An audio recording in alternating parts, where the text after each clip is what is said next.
Everybody, we do apologize. Had a little technical difficulty because YouTube found it very important that we run two lives at the same time.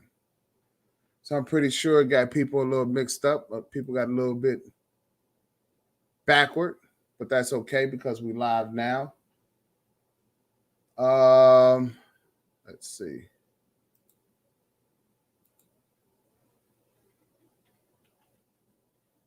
And we want to make sure that we are actually streaming.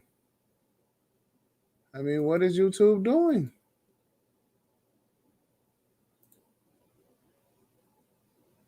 Okay, so we live now, right? All right. So maybe everyone can hear us, and maybe, just maybe, everyone that's out there will come on back and they will join us, because before we were so rudely interrupted by my man from Tel Aviv and my cousin Fabo, he had bunked out on me because this was not quite his cup of tea of a conversation. And that's okay. And the reason why that's okay is simply because we've grown up in a system where the woman is always right. And so far, it has gone to these benches' heads that everything they're doing is A-okay, and it's absolutely not. And it's destroying us as a community. Right?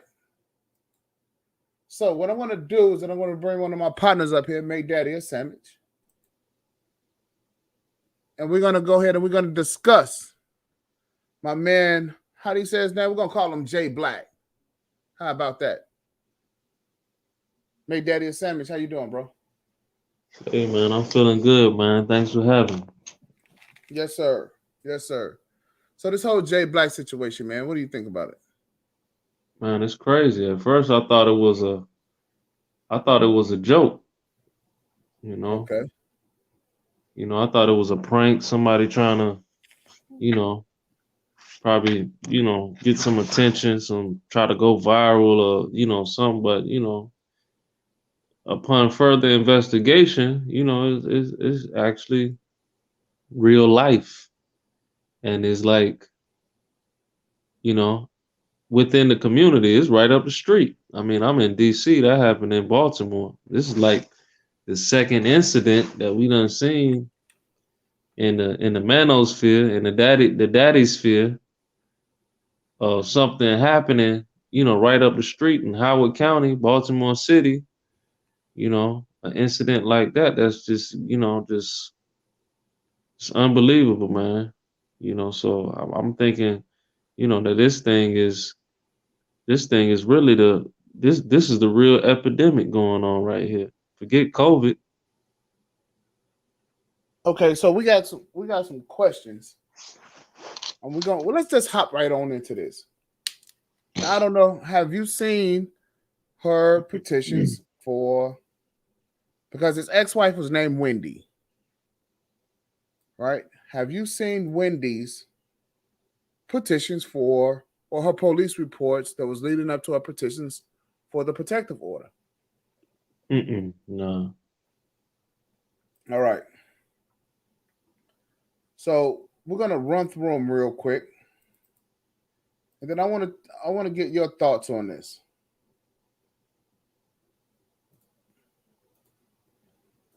Share this screen. All right. So the first one, and I don't know if you want to kind of disclose your location or what, bro. We can keep it private if you want to, or we can tell the people, what vicinity you live in. I don't know if you want to share that with the people. I mean, you could just say the DMV. Everybody, not the Department of Motor Vehicles. The District of Columbia, Maryland, and Virginia. We call that the DMV. The DMV. All right. The DMV. So Jay Black, right? It says here that he was sent Jay Black sent a family member to pick up the girls from daycare. And an altercation took place between the daycare and the family member that he sent. And the daycare subsequently called 911.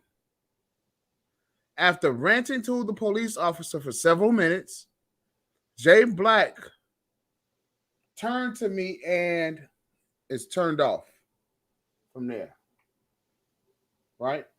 But we could see at the top threats of violence. Mm-hmm. So we could just fill in those blanks. What he allegedly said. But what do you think could have possibly happened? Right? He sends somebody up there to go get his daughters. Right? And there was an altercation. Normally that would have called something like this. Hey, can you go pick up the girls?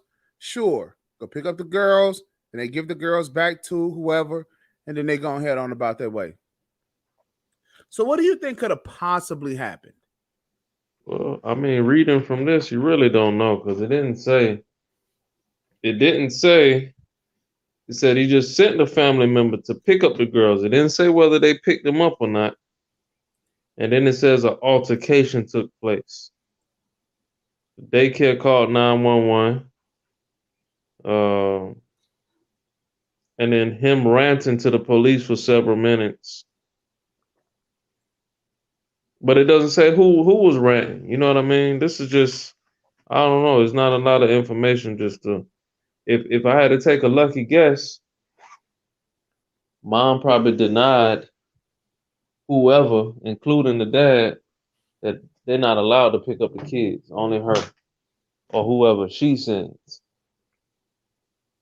by mommy court order. Right. So here that's a good point. And I think that's what we're going to start calling these control freaks. Mommy court orders.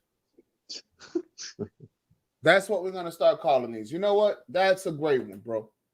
In fact, that goes on the jot down, on the get down. You dig what I'm saying? Mommy fucking court orders. Right?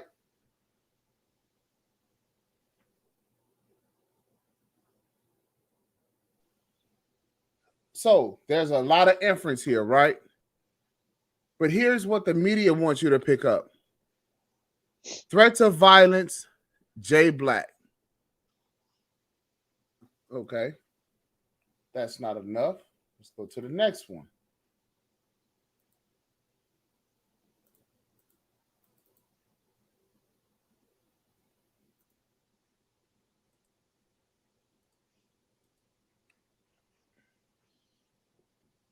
Shoving, threats of violence, other, harassment and stealing my property. On July 13th, Jay threatened to kill me with a gun if I did not give him money from a house we sold. On August 24th, he came to my home and harassed me while looking for his belongings. He did not leave when I asked him to, so I called the police.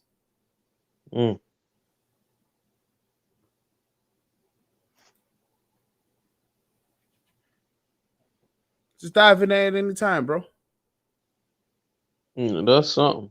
This looks like another a protection order that she had to have filed. He threatened to kill me with a gun if I didn't give him money from a house we sold.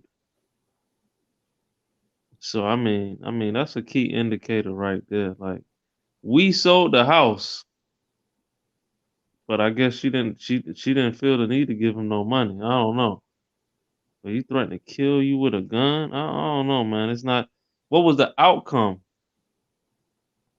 of these protection orders? Were they denied? Well, no, these are police reports. Oh, these are police reports. These are police reports that we. Does it look like These look like protection orders. Okay, so you think that these are applications for protective orders? Yeah, because I mean, you Okay. can see right there. Number three, if the child or child is vulnerable, adult is following, I'm asking for protection. For This is a protection. protection order. Okay, so these protection orders. Yep, yep. It's an application for protection order. While he was looking for his belongings, he did not leave when I asked him to, so I called the police. So this sounds like somebody that's building, you know, a case against him, you know, just for, you know, she calling the police, she making a police report. So this is her journal. That's what it sounds like to me, bro. That's exactly what it sounds like to me. Her fucking journal. Now, some things struck out to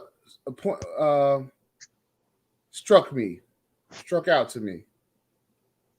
On July 13th, he threatened to kill me with a gun if I didn't give him money from a house we sold. So here it is again. Mommy court order. I have his money and I'm refusing to give it to him. Do you see how that shit tells on you? So he's going to kill me if I don't give him something that belongs to him. So I'm going to take it from him. I'm going to take his money and then make him take me to court to get it.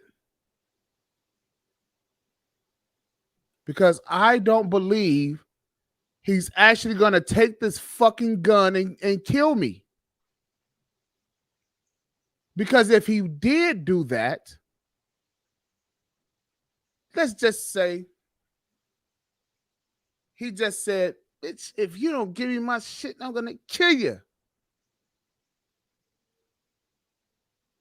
Because then at that point, it would have said, he made me give him money. Because she would have been such in fear for her life. But she wasn't afraid. You want to know why she wasn't afraid? Because she still had the money. So he didn't never threaten her because the conversation on this order of protection, this application would be different.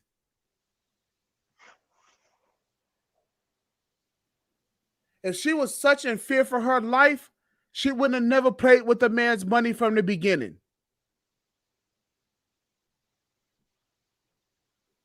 Then she says, he comes to my home and harass me while looking for his belongings.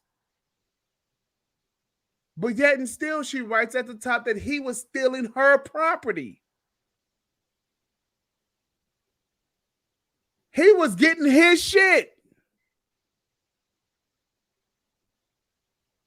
I take it from a house that they just sold and that she probably had to move out of. And he was there to get his stuff. But fellas, remember when I told y'all, anytime y'all dealing with these type of women, call the police and get a goddamn escort. Don't ever get caught with these trifling females in private. Once they call the police on you, your relationship is done. It's over. So here it is. She called the police again. Now she's making a journal of how many times she called the police, because she's the real victim. She's holding his fucking money and holding his belongings, but yet she's the victim.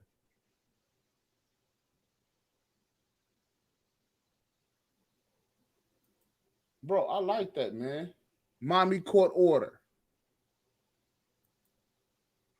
Yeah, that's what it is, man. It supersedes all court orders, man. Well, they don't have to check.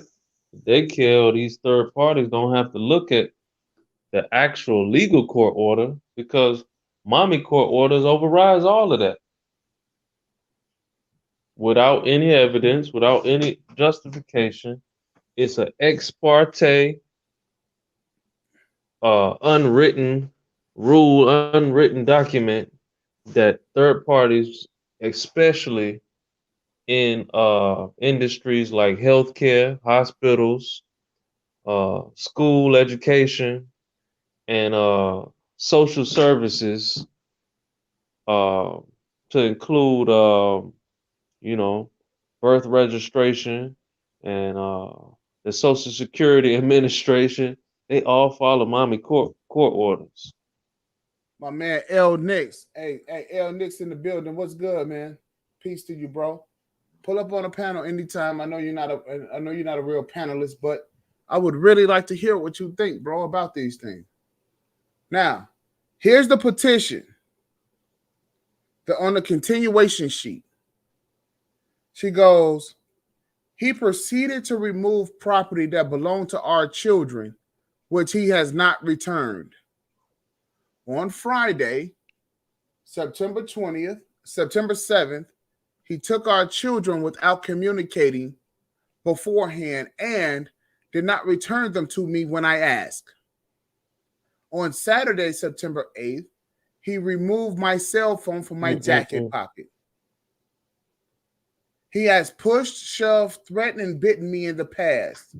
I am afraid of him and his anger and do not want him to know where I live. He has access to weapons, guns, and have been known to abuse drugs and alcohol. He has also threatened to beat the kids or shake the baby and has been abusive to our small dog. Sometimes he has made suicidal threats that were very frightening.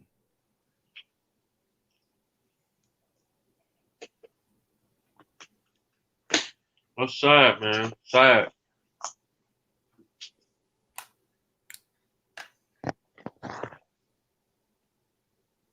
You gotta ask yourself, if somebody was really like this, wouldn't you just run to the police and get them to write the report and do everything for you? Okay. Let's even say he was really like this. Wouldn't you just get a police officer to do everything and do the investigation and get protection? Would you really waste your time going to a commissioner's office to get an application to actually write down these things about what you're experiencing, to try to get a protection order? Because let's be honest, man, a protection order ain't nothing really but a piece of paper. What is a protection order? What is a peace order? It ain't nothing but a piece of paper. Does it really stop the other person from actually doing something to you? Hey, I got a piece of paper. You can't touch me now. If you really need protection, does a piece of paper stop you from being touched? It doesn't. That's why I say it's sad, because I could just read right through this shit, man. If you really was in fear for your life and your safety, you run to the police, you get a police report, and you stop right there at the gate. Let them do what they're doing. You want to file charges? Sure, why not? I fear for my life. I feel like I've been assaulted. Well, check this out. Have you noticed that there has been any assault in here? Well, it's verbiage in there with those words and threatening and shoving. I mean, they marked it in the protection order. They shoving, they threatened me, threats of violence. All that shit is assault. And you got to ask yourself, and this is the games that the courts play. They know these women. This is their chessboard. This is a chess piece. This is one of those moves that they use, just like the Queen's Gambit, You know, this is playbook shit. The commissioner's office is a chess move that women like to use to get the upper hand in a fucking custody battle. Let's be honest. Call it for what it is. This is what it is. If this man was really like this and he shoved you, threatened you, you know what I'm saying? Threats of violence, he gonna shake the baby, take the dog, steal your phone. Well, go to the police. He got a gun, he got guns, he gonna kill me. Go to the fucking police. Assault, I need help, protect me. Because these women also know, you know, Okay, so let's get to what L Nix is saying. He that said, don't go to the police because you know why? okay, It's okay to play these games at a commissioner's office and ask for a protection order or a restraining order. And if it comes back as denied, it'll be like uh denied for reason to believe an incident ever occurred, or it'll be denied for a reason being that no grounds that we can issue this out. You know what I mean? If it was denied when they filed for assault, or denied when they um the police denied investigated actually investigated you saying a crime happened, assault happened, and it comes back that what you said isn't true, guess what? You just open yourself up to real perjury. You just now check. open yourself up. You just open yourself up to filing a false charge, All filing right, a so false report. hold on a second, bro. Let's hear what L Nix had to say. He said this is rough because you never know who's lying. Law enforcement don't have the manpower to monitor every situation. The best thing you can do is be thorough with your own evidence, recordings. What do you think about that? What I think about that? They got enough manpower to do whatever the hell they want to do. I mean, we talking about the United States government. You know what I'm saying? We not in 1520. We talking about in the United States. They got enough manpower to do whatever the fuck they want to do. You know what I mean? So it's, you know, this is a thing. Me and you were talking about it, man to man, but this is nothing new. If we know about it, you don't think they know about it and they deal with it every day? Over over 80%, over 80% of these kind of allegations, you can look it up, are usually false. What It's does that false. tell you? Just those numbers alone. Over 80%. Don't we Houston, we have a problem. If it's over 50, it's over 80%. Over 80% of this shit is false allegations. All But right. they're So not putting anything in place to penalize these people for making these false allegations because it's under the disguise. Oh, what if somebody is not lying and they're telling the truth? Then oh my gosh. But look at everything else. You got perjury for everything else. You got fraud for everything else. But let's be honest. This shit is specifically for women. And when check this out. when you read the SOP and when you read the laws of it has verbiage in there that say, hey, women and children. But men, Right. but the premise that men don't get abused. Men don't need protection, right? So check this out. Hold on. Let's hear what L Nix got to say. Right.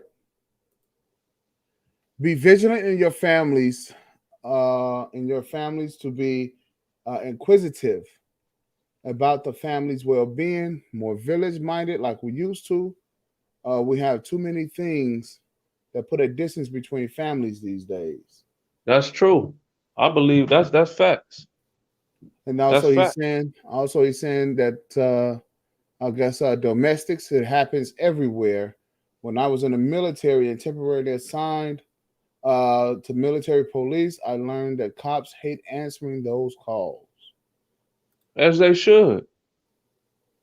Because they'll tell you A sheriff would tell you because they're more versed on the law.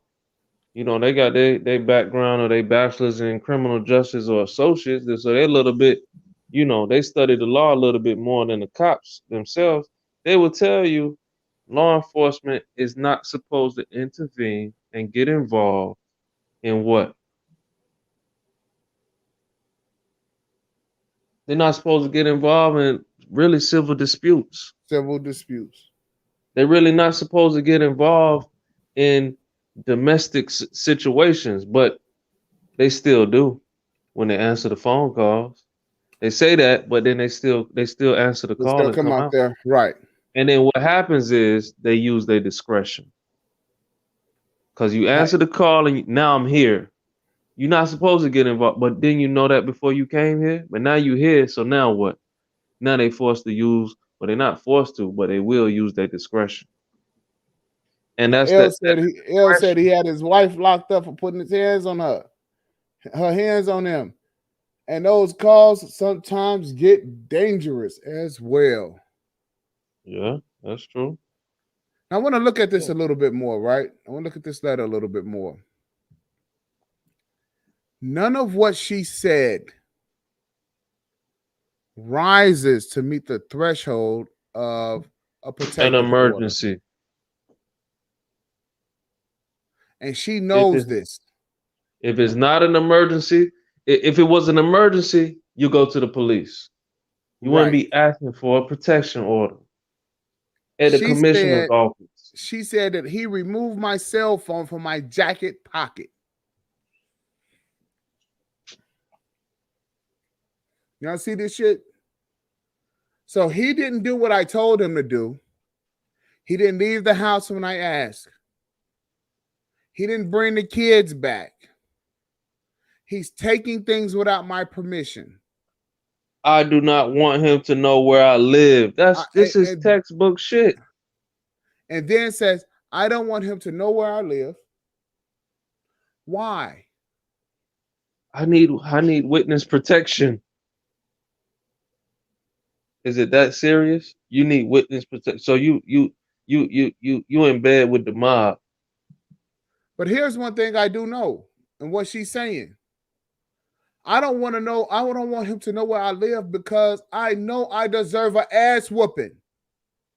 I don't want him to know where I live because I have his kids. And I know I should get fucked up for doing this. I don't want him to know where I live because I have his kids and I want to play the game. I want to play hide and seek with the kids. I want to do the whole baby mama thing, the baby mama drama shit. I want to do it, and I want the court's permission to help me. Only women with kids do this shit, man, because they play hide and seek with the fucking kids and they use the United States government to help them get away with the bullshit. If you was dealing with a chick that didn't want to be with you, don't want to have nothing to do with it's just done. You don't need a protection order unless the motherfucker is really crazy. And we're talking about the general population, not a small minority.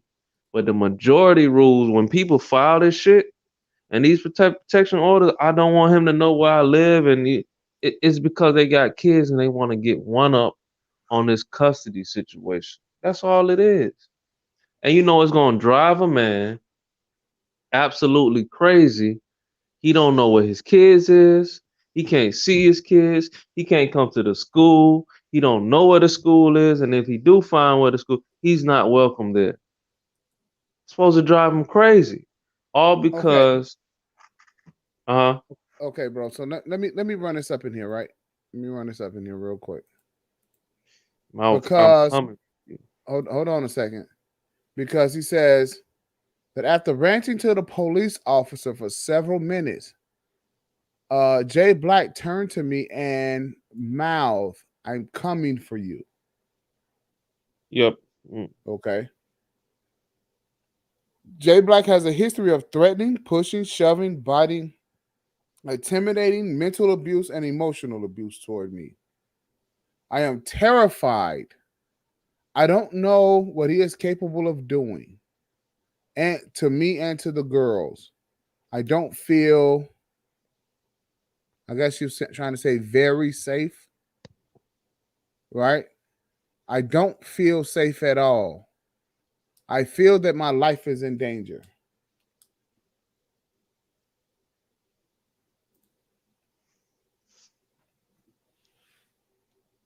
What do you think about that one, bro? Man, this is just adding fuel to the fire, man.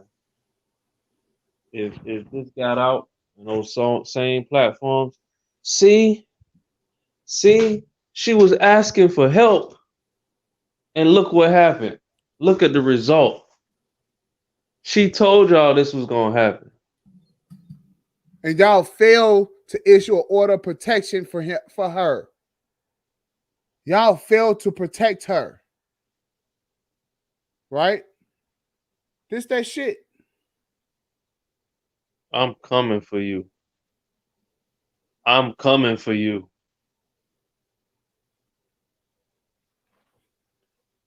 Those words Bitch. specifically. He mouthed, "I'm coming for you." When did he say that? On the phone or in her face, or No. how did that No, go? see, check this out. She's at the fucking daycare. Oh, so oh, okay. I'm coming for you. He's at the fucking daycare to pick up the girls on his visitation time. Right? And all of a sudden it became a big ass altercation at the fucking daycare. Man, I'm gonna be honest. People might say I'm biased because of my own personal experience and shit that I've seen up here, but I sit in these courtrooms up here in this area.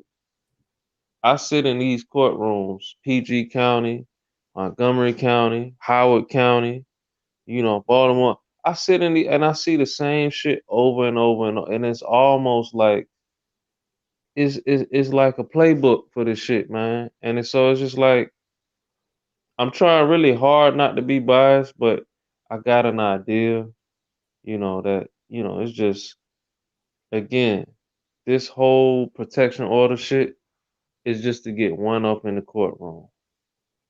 And like he said, he was going through a high conflict, you know, custody battle. So this shit that's happening, this protection order, it doesn't shock me or surprise me at all. I done seen it all. They all say the same thing. I fear for my life. He's gonna kill me. He has guns and an arsenal of weapons, and I don't know what he's capable of. And he's gonna shake the dog, and he's gonna shake the baby. He's gonna shake the room. He's gonna blow But up the all the house. while, you are continuing to poke the fucking bear. All the while you're saying this shit, you are agitating this man. You are constantly calling the fucking police. There was nothing wrong with him going to pick up the goddamn girls from the daycare. More than likely, it was his visitation time. Kids So need protection from that. So and that's the straw that broke the camel back. And in this case, you know, that was the damn last poke, you know, for the bear before he just, turned around and just I don't know, man. To say you molested somebody, especially your kid, man, I mean, damn, that's to get accused for that, and air that publicly, like, that's crazy. Again, do we have the criminal do we got the criminal complaint for that molestation? no, we don't. Because It chances it are, should it should because come up in that same case search you're looking at if there is a criminal complaint. no, it's not a criminal complaint. But okay, so if it's not a criminal complaint, like you said it is, then that just further let me know this is just to get one up on the custody battlefield. That's all. If there was a real concern for molestation or whatever the fuck you want to call it, there would be you would go to the police. You wouldn't be filing a motion for the shit.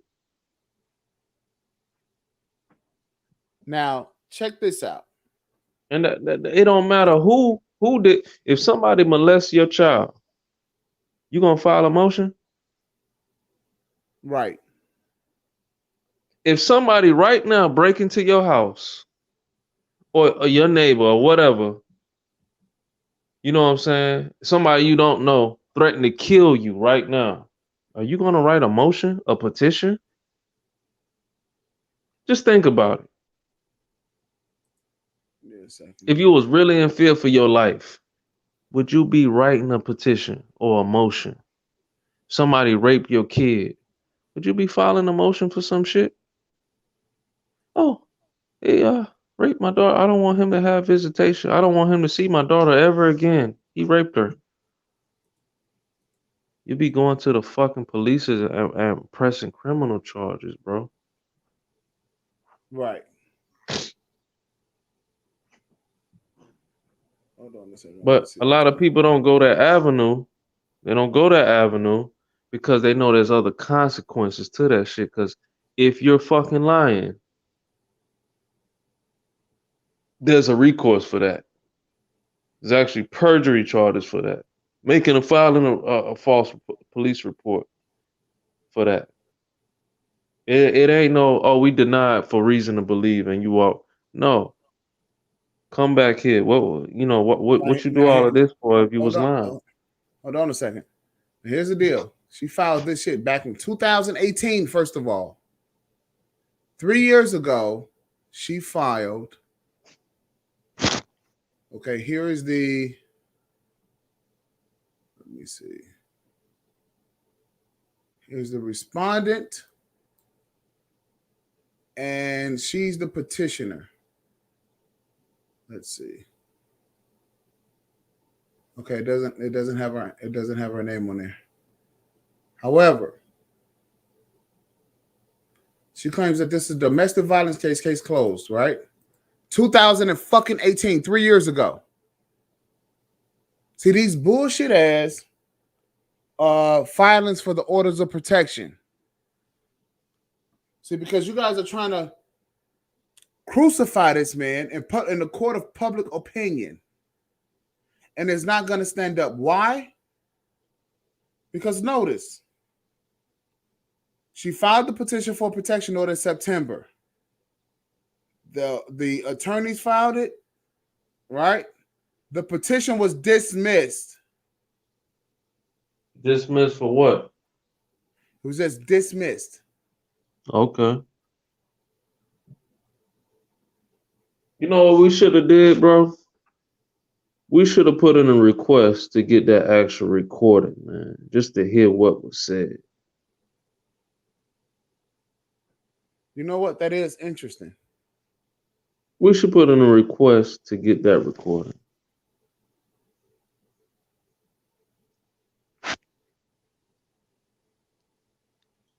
And we can further, a lot of the, things that we're saying, can be, I could bet you any money in that recording, you could learn a lot of what, I'm trying to get across.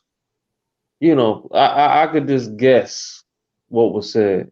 And when we play that back on a recording, you could just hear it. Like, you can see for yourself and let people decide what is what. Right, I agree with that. Instead of waiting for the news to put it out there. Yeah, maybe at some point we could probably go ahead and get our hands on it. Now, what I'm trying to go back to looking at, give me a second. Now that's the protective order. Is the, let me see.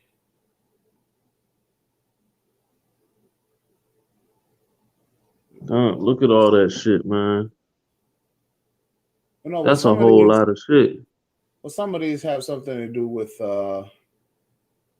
businesses and things like that, right? But I'm gonna, let me see. Damn it, domestic violence transfer. Did we click on that? Let me see. Which one are you looking at? Domestic violence, right there where the arrow is. Go down where it says case status is Right transferred. here. Yeah, there's nothing in there. Oh yeah, I wonder why. Where it was transferred to is the question. Okay, here we go. This is what I'm looking for. Reopened.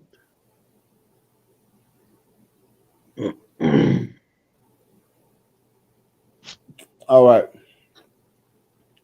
So here it is, as I so eloquently pointed out. And the first live that I did, notice that Wendy's the defendant. Because see, she figured that she's going to continue to wreak havoc in this man's life. And then he went down and he filed for the divorce. Right? Scroll down so they can see that. Hold on, give me a sec. So when was all of that, those orders of protection, when did that shit take place? 2018? 2018. Do you guys remember what month? Nah. Let's go back. The domestic violence case, one of them, the one that got closed that was in relation to this case, let me show you how it go. You see right here, it says related cases 0308. You see that? See right here, 0308. That was in September. He filed for the divorce when? When did they appear? In August. He left her before. He left her in June. He filed for this shit in July of 2018. What a coinky dinky. He didn't start beating until after the divorce, right? Ain't So that some after he shit? filed for divorce, that's when he became abusive. That's when he became abusive. He became violent.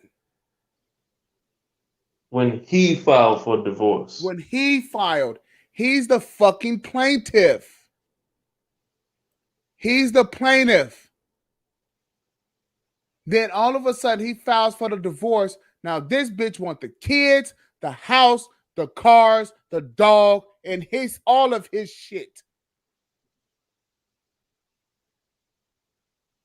Not the dog. She want Listen, Rufus too? she want the fucking dog too. You want to know why? Because he's singing this. Fuck this shit, I'm out. Fuck this shit, I'm out. No thanks, don't mind me. I'ma just grab my stuff and leave. Excuse me, please. Fuck this shit, I'm out. Nope. Fuck this shit, I'm out. Alright then. I don't know what the fuck just happened, but I don't really care. I'ma get the fuck up out of here. Fuck this shit, I'm out. He was the fuck up out of there. And that bitch hated every second of it. So she goes up to the fucking daycare and start fucking with him about the kids. That's when the man becomes abusive. That's when she wants the goddamn orders of protection. I want to be left alone. I want him to leave me alone, even though he's leaving me. Even though he's fucking leaving me, all of a sudden now he's abusive.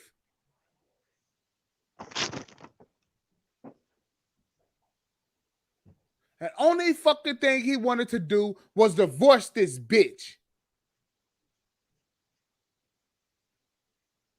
If she's writing that shit down on a fucking paper like that, imagine what type of raven ass bitch she is in a goddamn house. I want to know, was Mr. Black from the DMV? I don't I know. wonder. I wonder as well. In his message, he said, man, I don't have no family. I don't have no family, no friends. I ain't got nobody around. It's about to be the holidays. what was his family at?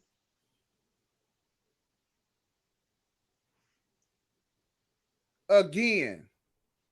I mean, we talking about, I know the media gonna make him to be out another black scrub or a bum, a waste man, a deadbeat, however the media want to spin it, or. But this man was an anesthesiologist, making over 200,000 a year. Hey, and all of y'all looking for a high fucking value black man? This is the reason why these men don't want to date you hoes. Because as soon as he invests some time, effort, energy, and money, the first thing you want to do is try to control him.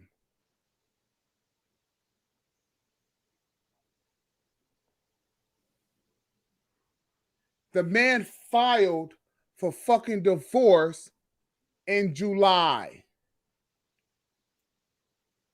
And then ever since then, this bitch went on a fucking tear to make his life a living hell and use the court systems and the fucking police and all these other third-party agencies to do so. How do you may ask? Well, I pointed it out before. There's one lawyer. There's two lawyers. There's three lawyers. There's four lawyers that he had to pay for that bitch. Then you turn around. There's social services that he has to pay for the child custody evaluation. Here is child support. Because just because she has a vagina, he's going to have to pay. Now, let's look at his attorneys. 1, 2, 3, 4, 5, 6, 7 fucking attorneys. How many attorneys do it take to get the job done? And I guess that still wasn't enough. Because you got 7 attorneys on payroll for a fucking custody dispute. You should not be stressing about shit. Wait, but not only was it just for fucking custody, it was just so he can get a fucking divorce.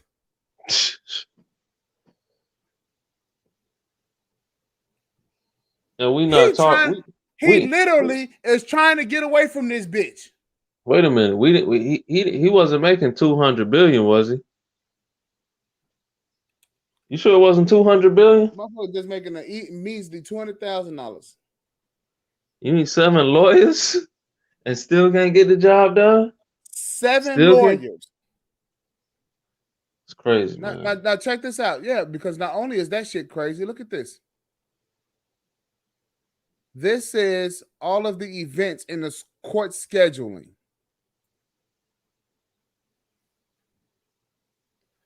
September, October, November of 2018, 2019, from fucking February all the way through in 2019, February through April, and then from January 2020 all the way fucking through to September. Shit crazy. November.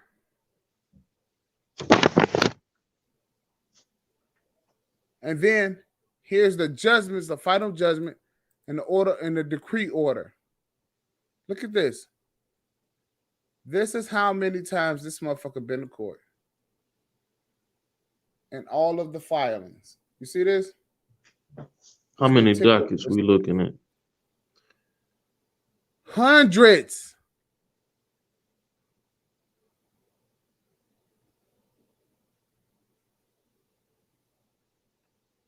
That's all the alphabets.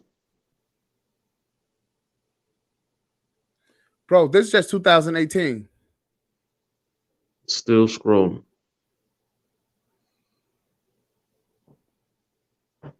Yeah, looks like enough work for 7 attorneys. Look, shit, still fucking File date. 2018. File date. Now, here's the number for 2019. Here's Let where me it just starts. file a bunch of shit to make it look like I'm working.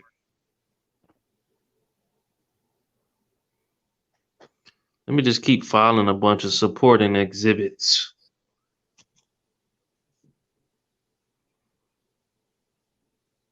Look, supporting exhibits. Supporting exhibits.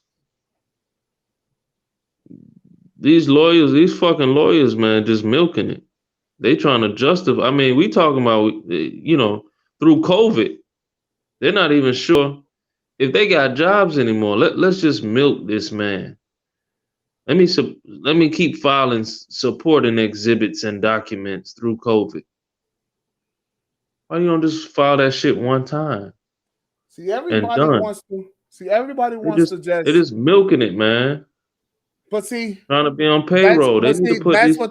But see, it's the same thing like the fucking media. fucking lawyers on blast. You got 7 lawyers. You supposed to put triggers in your fucking order to prevent all that bullshit from happening. These are the motherfuckers who contributing to this shit. When the man said he was fucking depressed, understand why.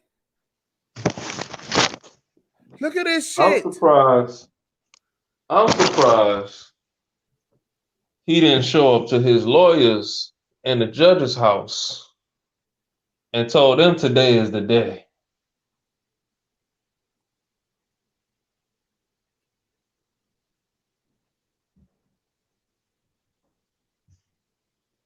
Look, and we're still not Because at the end. these lawyers and these judges, they play these hanky-panky games with people.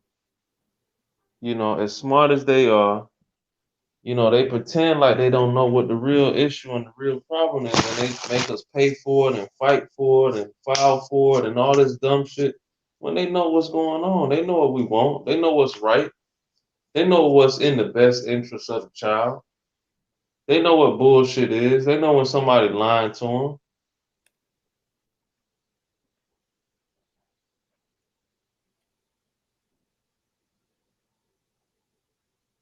So Abadayu, what's good, man? Say, bro, look at all. Remember, we talk about this shit on this show, right? And look at all of the shit that the man had to go through. This is what Jay Black went through. This is all what the hell he was going through.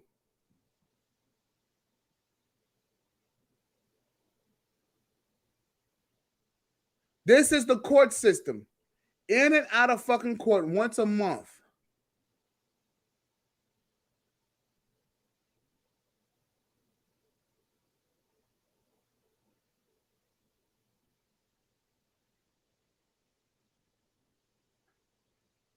I mean, do y'all literally see this shit?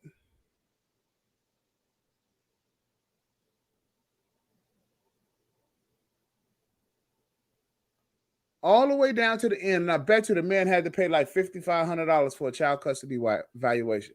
Fucking 10 grand.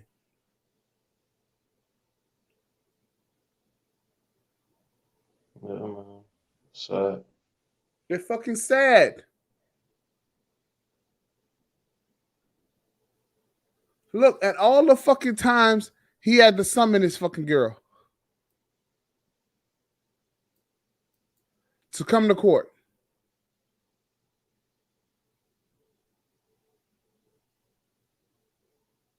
Look, the fucking court of opinion. Shit's wrong. But I gotta make it quick. For everybody out there that supported me and really knows what's going on, thank you all. I've been going through a custody battle. I've been going through having my ex-wife say I molested my children. Okay, bro. You can't play it because they're gonna ban it. You hear me? Yeah, they're gonna ban what? Yeah, they're gonna ban the stream. They're gonna ban the stream? Yeah. So this is the reason why across YouTube you won't see nobody actually playing it. You'll just see them playing the fucking clips now. I mean, playing just showing the picture Why would they ban it? because it has suicide in it, self-harm, and so they don't Man, want you to. Yeah, they don't want you to promote. They don't want you to promote self-harm. that's some AI technology right there. It is.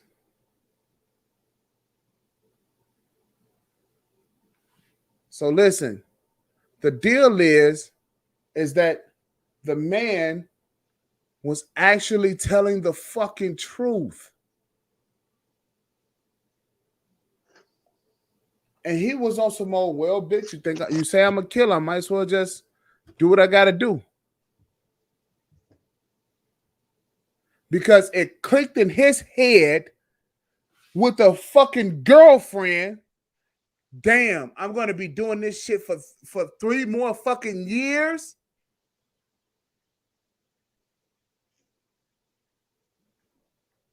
That's what fucking clicked. Doing what shit?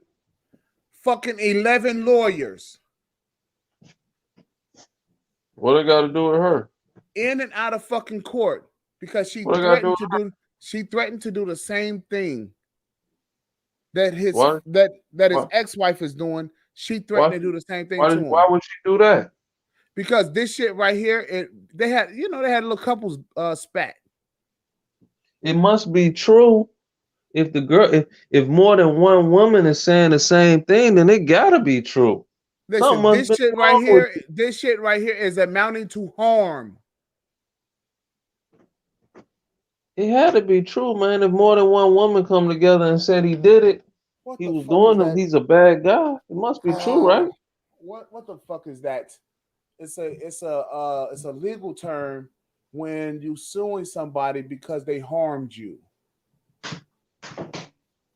Oh, suing somebody because they harm emotional distress. Not, it could be emotional distress, but it's a word. It's emotional stress.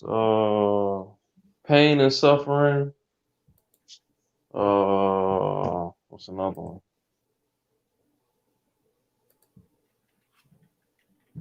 I don't know, bro. Give me a second. Punitive damages.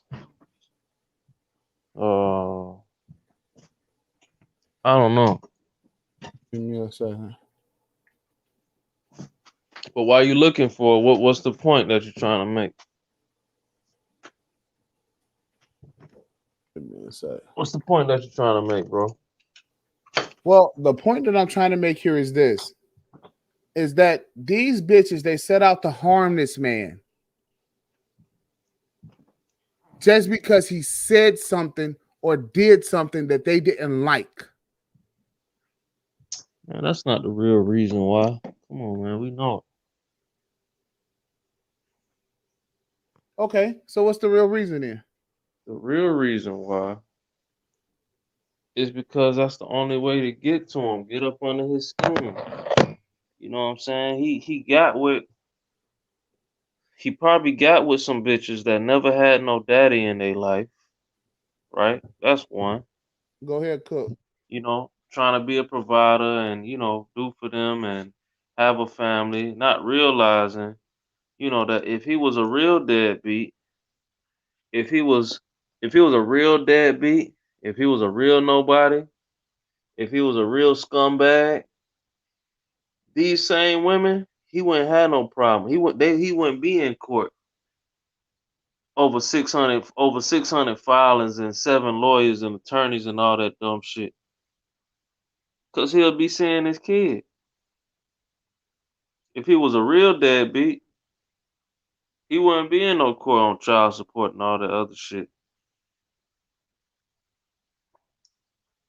These are just tactics that a lot of women use because of their hurt, because, that's the get back. I can't physically beat you up. I can't abuse you, because you're bigger than me, you're stronger than me. What can I use? A woman's weapon is her mouthpiece. What can I say to hurt this man? You know what I'm saying? What else can I do? That's what it is, man. That's all it is.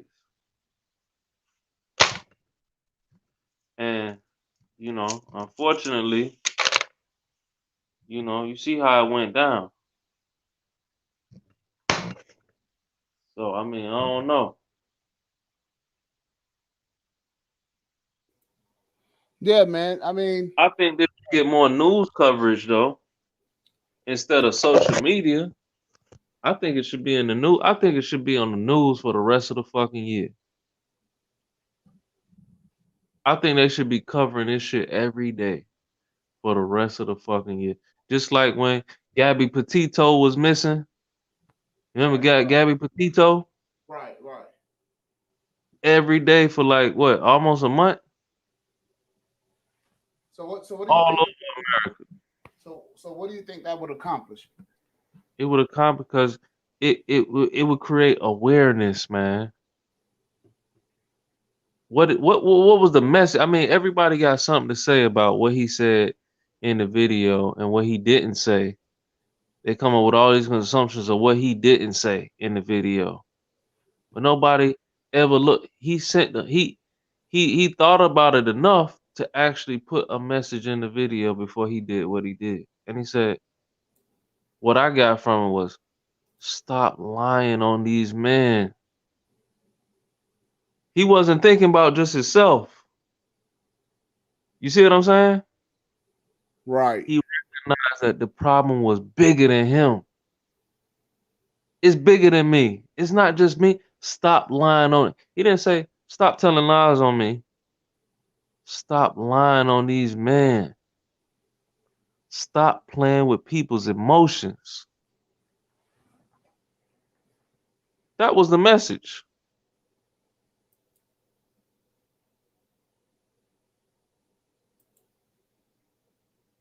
You get what I'm saying? He didn't say stop lying on me.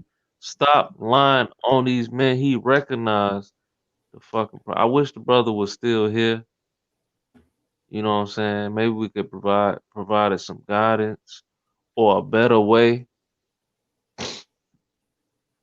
We could have provided a better way in actually you know, getting rid of the real problem, or find a better strategy at, trying to accomplish what he wanted. But he just it's unfortunate, man. He's gone. The brother's gone. The mothers are gone, and what's all? And that's the bad thing about these type of situations, because this is actually what the manosphere was supposed to actually help people with.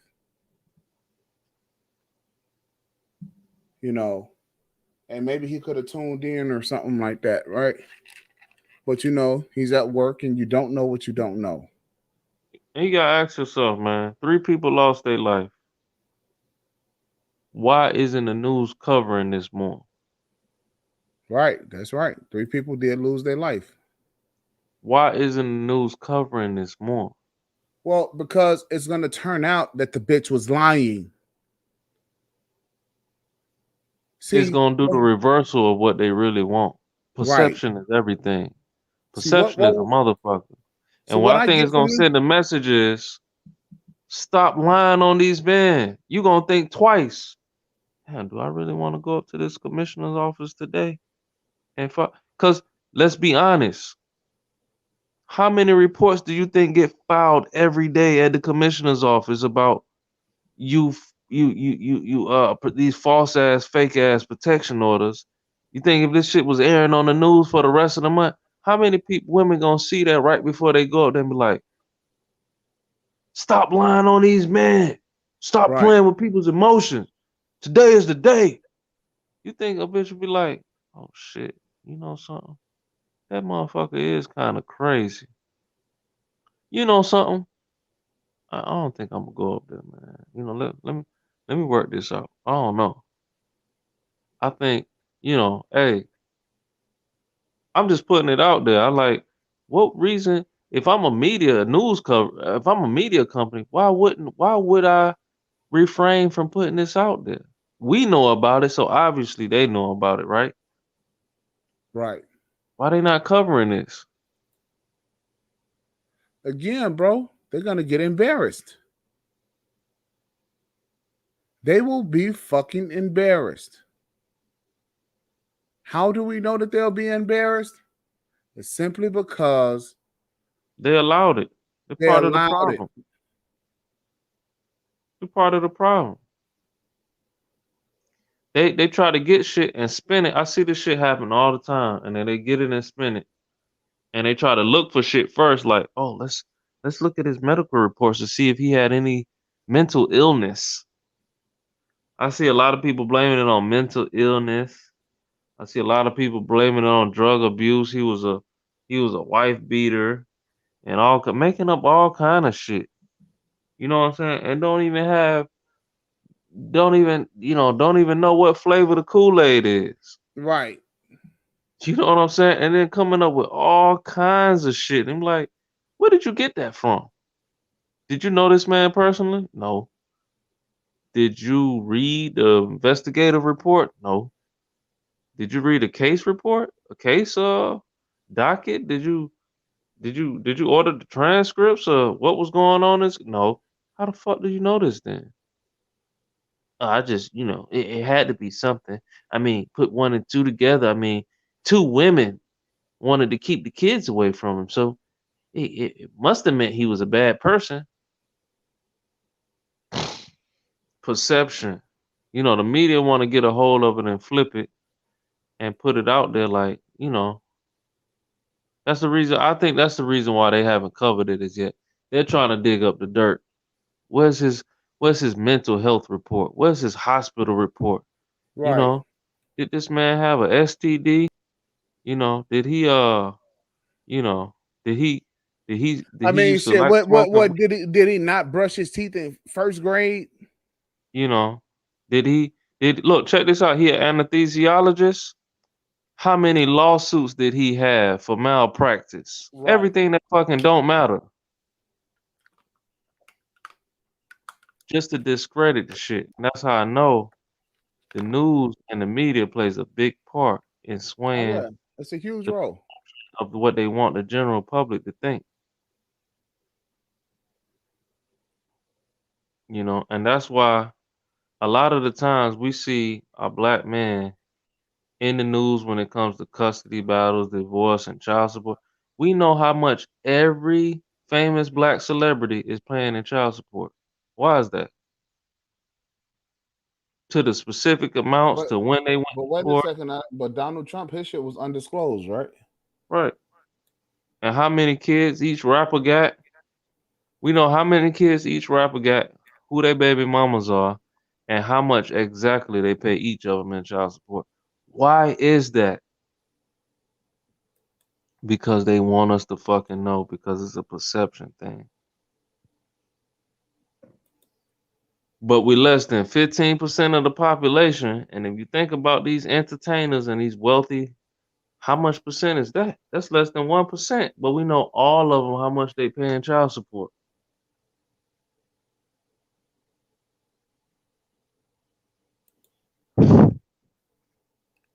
Bro, this shit is absolutely fucking. It's getting ridiculous. It's to the point where it's getting past ridiculous. Dude, we gotta look at the baby the other day. He gotta record himself on live for his own protection. A lot of people don't understand that. I understand it. I know where he coming from. But it's sad that he got a result. Look, he had two other people there and still had it record himself and her for his own safety and protection. You see what I'm saying? Yeah. It's sad, man.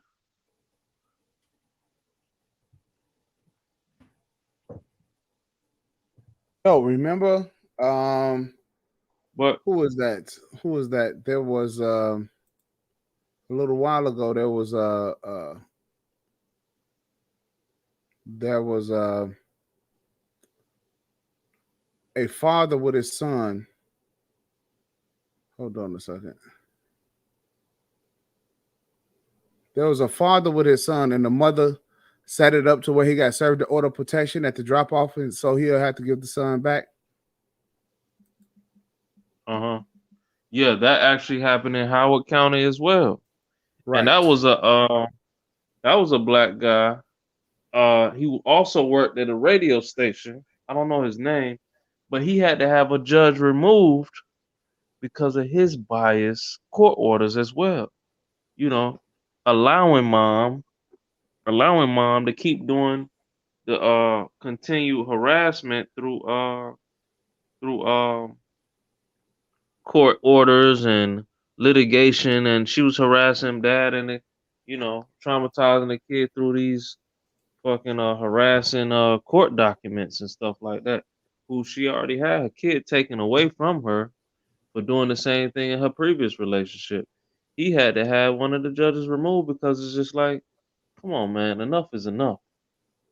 You already know what's going on, so why not just correct it? Why keep making somebody fight for something that you already know the outcome of?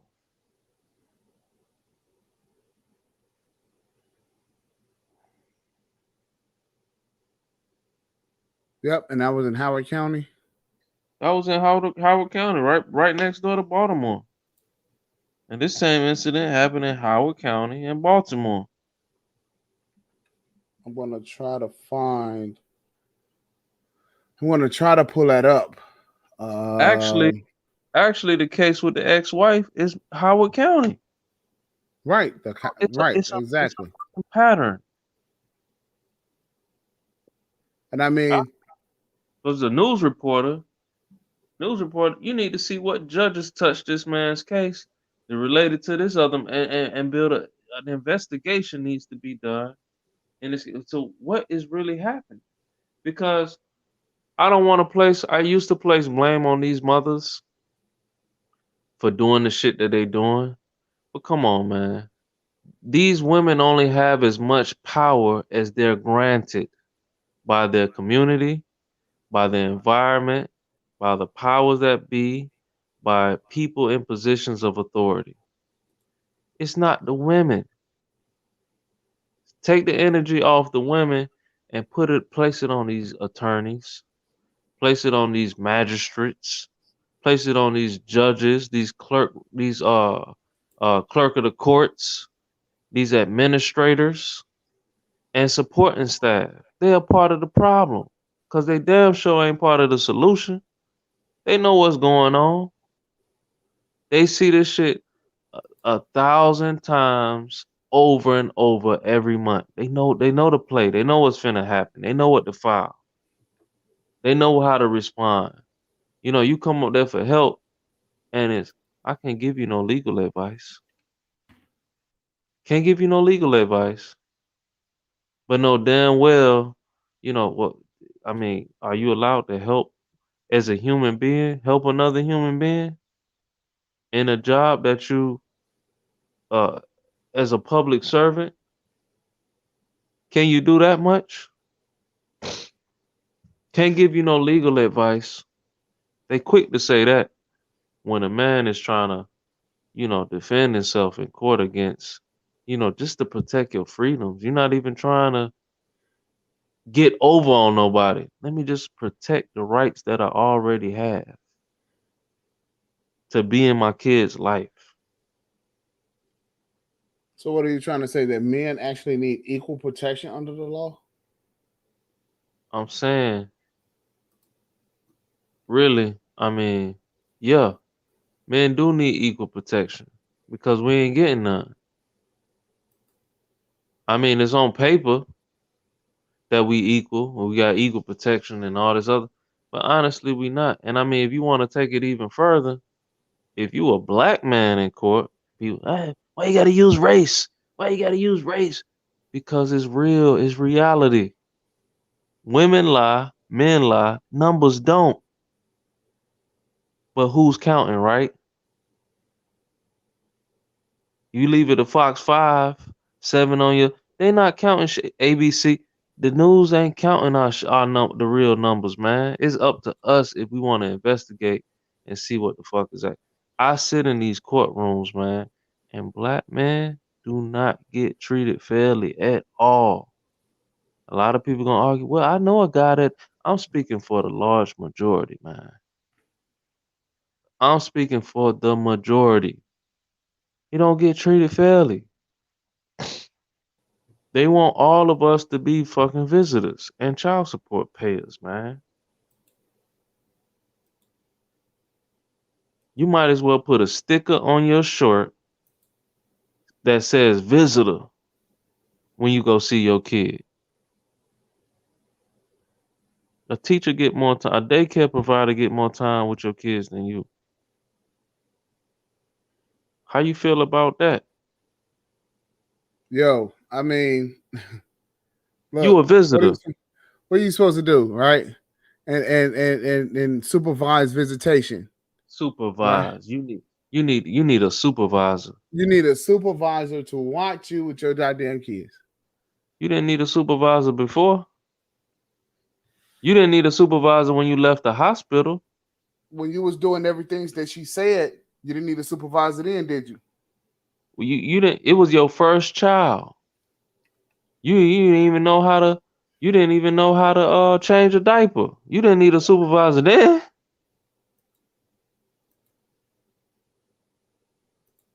You didn't even know how to mix the formula properly and to warm it up. You didn't need a supervisor then, though, right? Nobody needed a supervisor then.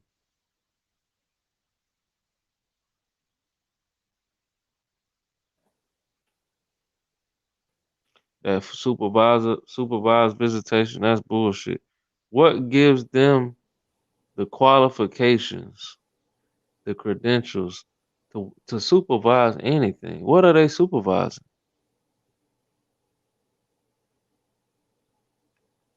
And see, the whole That's no, torture, man. That's torture for any it's man. it's torture. It's torture. And here's why I never agree to supervised visitation. It's just for me as a man and my nature, and like I said, what constitutes them? They're not adding value to the relationship. They're not actually um, contributing to actually building your family and keeping the family together. If it was tailored to more to that, I'd agree to it. But supervised visits to me is just an accident waiting to happen. You know, they like probation officers telling you what you can do, what you can't do. You can't take pictures. But what am I supposed to go home and show my I can't see him, I can't take a picture? No, can't take pictures. No whispering. Oh, is that weed that I smell? Oh, visitation canceled. Says who? Says me. I'm the supervisor. And I'm gonna tell the judge, you smell like weed. That's not weed. I mean, I was on the bus. I probably was around somebody. Visitation canceled, sir. But you're not a judge. I just cancel your visitation. But I haven't seen my kids in 3 weeks. I just cancel your visitation. You 10 minutes late. Cancel your visitation. I smell alcohol on your breath. Cancel your visitation.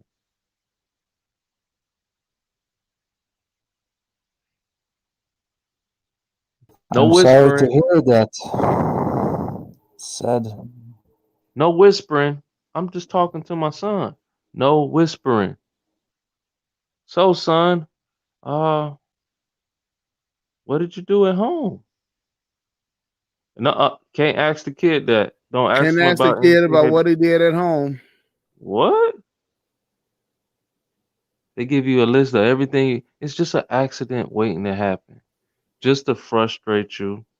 Is to me is fucking instigating an already bad situation,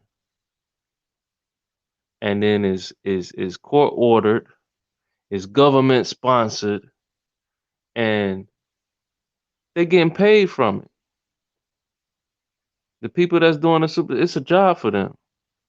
The program itself is being funded. When you think of being funded, funds are being allocated.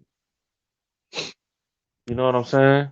Funds are being allocated, and they're spending money, and it might not be coming. It's coming from our pockets in some shape, form, of another. And to me, it's a complete waste of time. Supervised visits is not required. It doesn't benefit the family at all.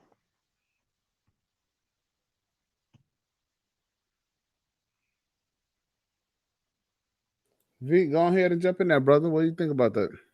I think it's very sad. I'm sorry to hear that, bro. Oh, that's feminism, unfortunately. Modern feminism, it's hatred of men.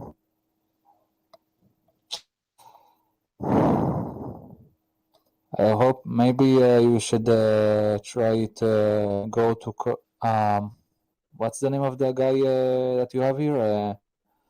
Make the Mike, maybe his name. Oh, you talking about make daddy a sandwich? Yeah. Yeah. You know what I am because your first letter is M. Okay, so bro, maybe you should sue the woman sue the woman that has your kids. Maybe you should go to court. I don't know what to say. I'm sorry for your for this condition. Sounds terrible. That's one of the reasons, if I may say, that you should, if you have children, you should do it with the right woman, not some woman from the street or some kind of woman that is sexy and seen cool at the time.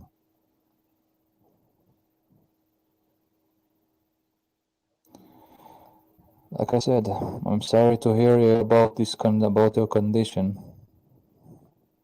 I hope that you maybe get your child back, or maybe you will get it better somehow.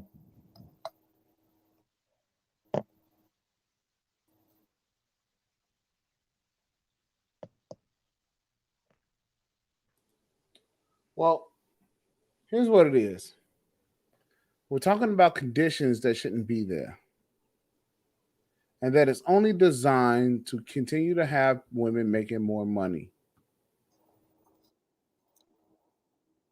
Because the majority of these Tell me about it. things like that is only to make money.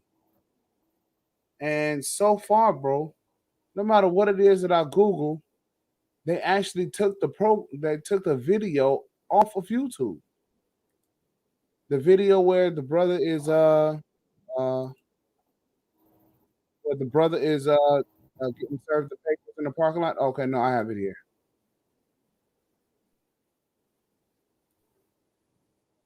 What? Okay. Yeah, I'm actually want to share my screen with you. No, because this is real spiel. Give me a second. Stop it.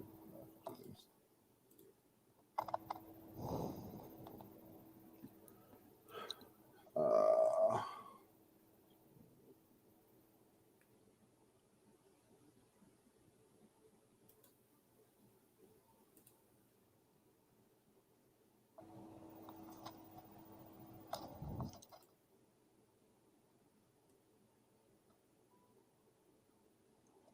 And what do we have here?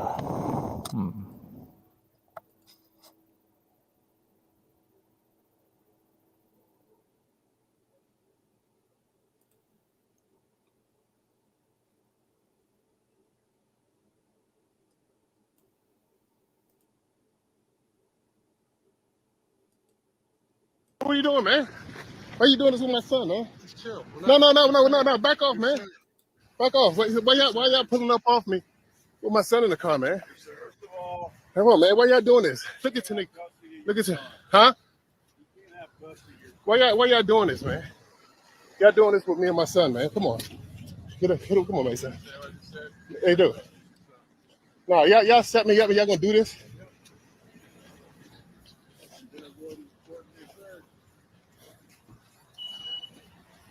Don't touch me. Don't. No. I was getting married. No. You. She set me up. Get off. You're gonna be arrested. Don't touch me. You're gonna be arrested. Don't touch. Get off. Get the fuck off me. See, they keep grabbing them. What you grabbing them for? Get off me. No, back up, kid. She dropped my son off just now, and y'all gonna don't do it. Don't touch me. Don't touch me. Why did you drop him off? You know what this is gonna happen. Why did you just drop him off? Why did you come up here and you said to meet me? You met me at 3:30, and you're gonna bring the officers up here. She lies to get multiple protective orders over the years. You knew this was gonna happen. You're gonna set this up, and you're gonna actually purposely meet me at 3:30 on Thursday and call. She lost custody of her child in 2017 court battle in PG County. So now she trying her luck in Howard County. Call the officers to do this. This is what you do to Mason. This is what you do to Mason. You could have served me other ways. No, you could have served me other ways. You're gonna no. You are scaring him because you set this up. You let him get out the car. They don't look at the court orders, what they supposed to, and see, oh, these guys actually have a court order. No, let's just look at what the women filed, and then let's issue the order. Which anybody can get a temporary, and then it's usually denied when you go to the second hearing, which is either it's denied or it's granted, and then you get a protection order. It's called a final protection order, but anybody can get a temporary, ex parte temporary. It only needs to hear one side. So this woman timed it just right, where she got the protection order granted. He didn't know about it. Then she told the cops his whereabouts. Inside, huh? How lovely.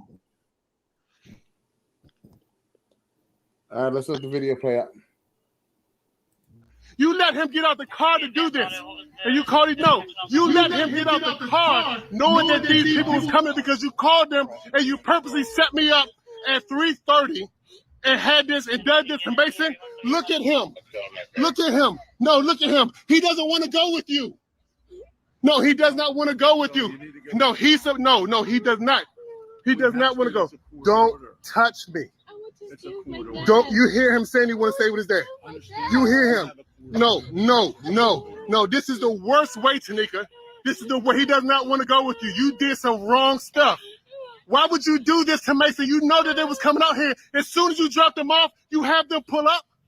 You have these officers right here. You done did this to him twice. You are traumatizing him. It could have been set. You don't even have to have an order because you lied about the order. It's not even a real order. It's not even a real order. These people pulling up like it's a SWAT cop. No. I should not have to go to court to see my kid. I should not have to go to court to see my child. Officers chilling. I should not have to go to court. You get out your car like it's a SWAT team. Like you're jumping out. Like what the fuck do you think this is? I'm not running away from nothing. I'm trying to father my child. And she gonna do this, Tanika. This is.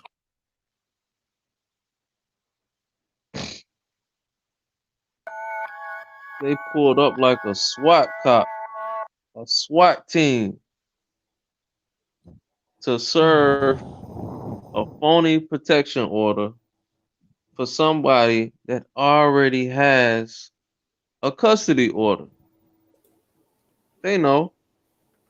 Y'all see that shit? Now, what did the man say? He said, "You set me up."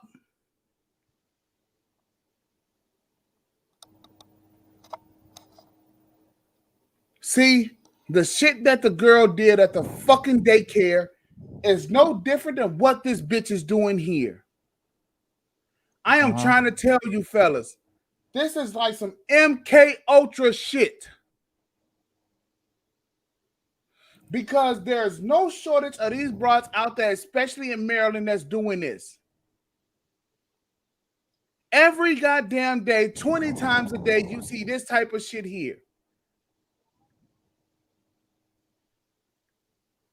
And what that man did was he was being harmed. These women do not give two shits about hurting no man. They don't give a flying fuck. And the bottom line here is that the government is condoning this. So let's go over what it was that they did, shall we? I want to strangle that bitch. They said, men. Here's what they said, men. Hey V, what did you just say?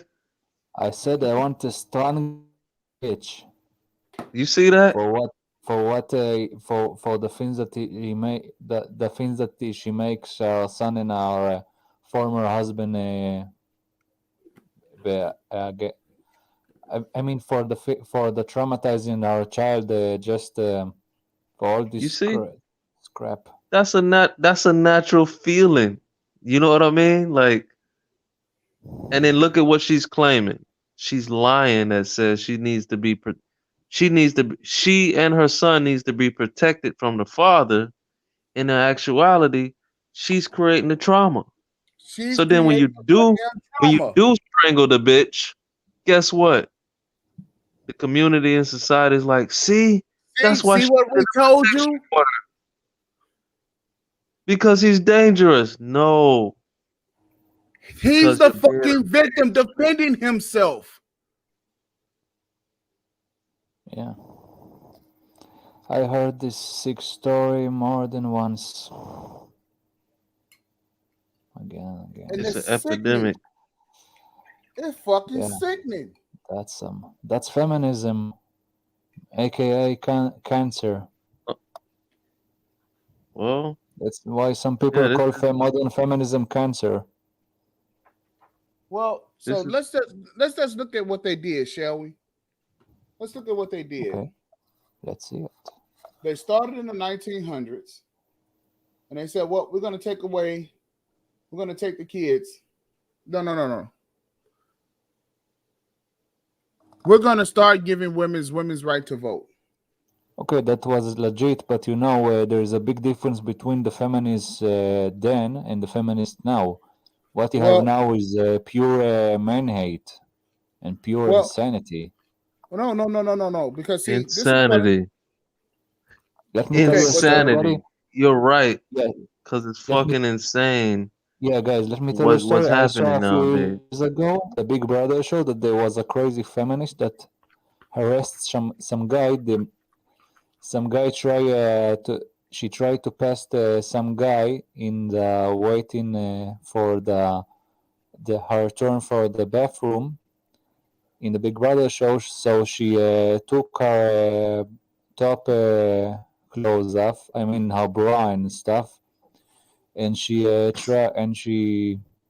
make him, and she then passed him, and then he's in a problem. So if he's try to move her out of the line, then she's topless, and then she can claim she is sexually harassed her. Ask yourself this: if the guy will do the same kind of thing, everybody will scream pervert, and the police will came to the Big Brother show and remove him. But nobody did to her nothing. They show that on that episode, they show it on the Big Brother show, but it was more of a joke than a harassment. Yeah, that's the society that we live in. Yeah, that's feminism. A woman can victimize a man. She could slap a man, punch a man, kick a man, and nobody would do anything. Tell me about it. You know, you can slap him in the face, punch him in the face, abuse him right there in front of hundreds of Not, people. And a lot of people will just laugh and do nothing. that's not what that feminist did. She just was half naked. They wanna be equal, but they don't want to be treated as equal.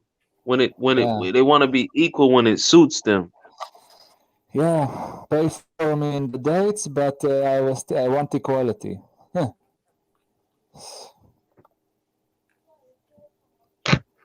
Yeah. Here's what it is. You have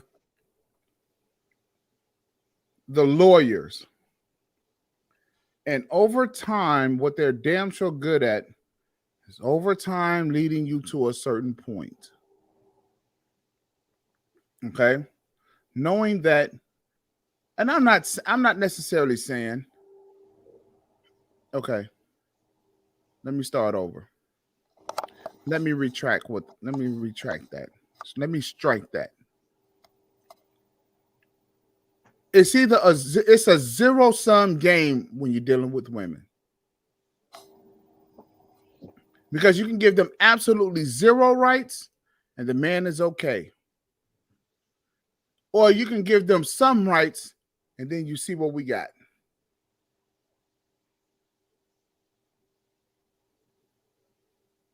I don't think that... because if you give these women the basic rights that they deserve, the attorneys is going to take advantage of that and capitalism is going to ensue. Because all of the shit that the girl did, both of these girls, they did, right? It winds up feeding capitalism. The police officers got to go out. How the hell is that helping capitalism? Let me explain. Okay, let's... Everything that the girls are doing costs money.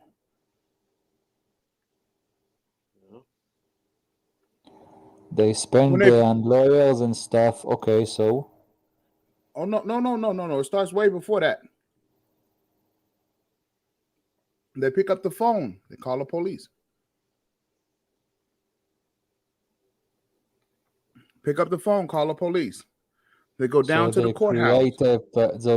So they create jobs for policemen. Yeah. And then for lawyers. Job security. It's job security. They get the courts involved.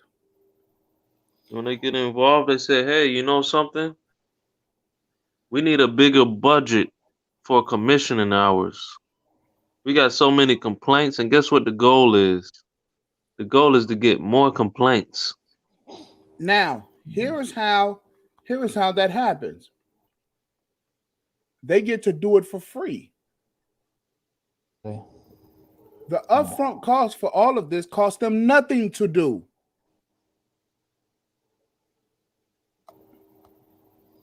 It's like Facebook. It's capitalism. It's like Facebook. Feminism. Facebook costs you nothing to get on. YouTube costs you nothing to get on. But yet they're making billions of dollars hand over fist. How the fuck does that happen? Stuff I tell you how they're making stuff from commercials. You know, you have in Facebook many people publish commercials and ads and stuff. So that. But the government can tell your information. What do you mean can tell my information? I'm not talking about the government. I'm talking about corps. How you say it? The police department. The police department collects your information and they sell it. I'm talking about companies and some organizations that want to promote their products and stuff. They use Facebook and YouTube to promote their products. That's for sure. That's how Facebook and YouTube do their money. Okay, so we kind of got that. They sell things through ads. Yeah. By creating and selling ads. But the fact of the matter is that the police department can get and sell your information to companies. Yeah, These that's companies have your what Facebook background do. information. Sure. And so it costs these bitches nothing to do this shit up front, but then it costs the man everything. Mm-hmm. And now, in this bitch, she didn't even care that she had two black men standing over there and her son's face wet with tears, saying, I want to stay with my dad. And she gave a flying fuck about both of them.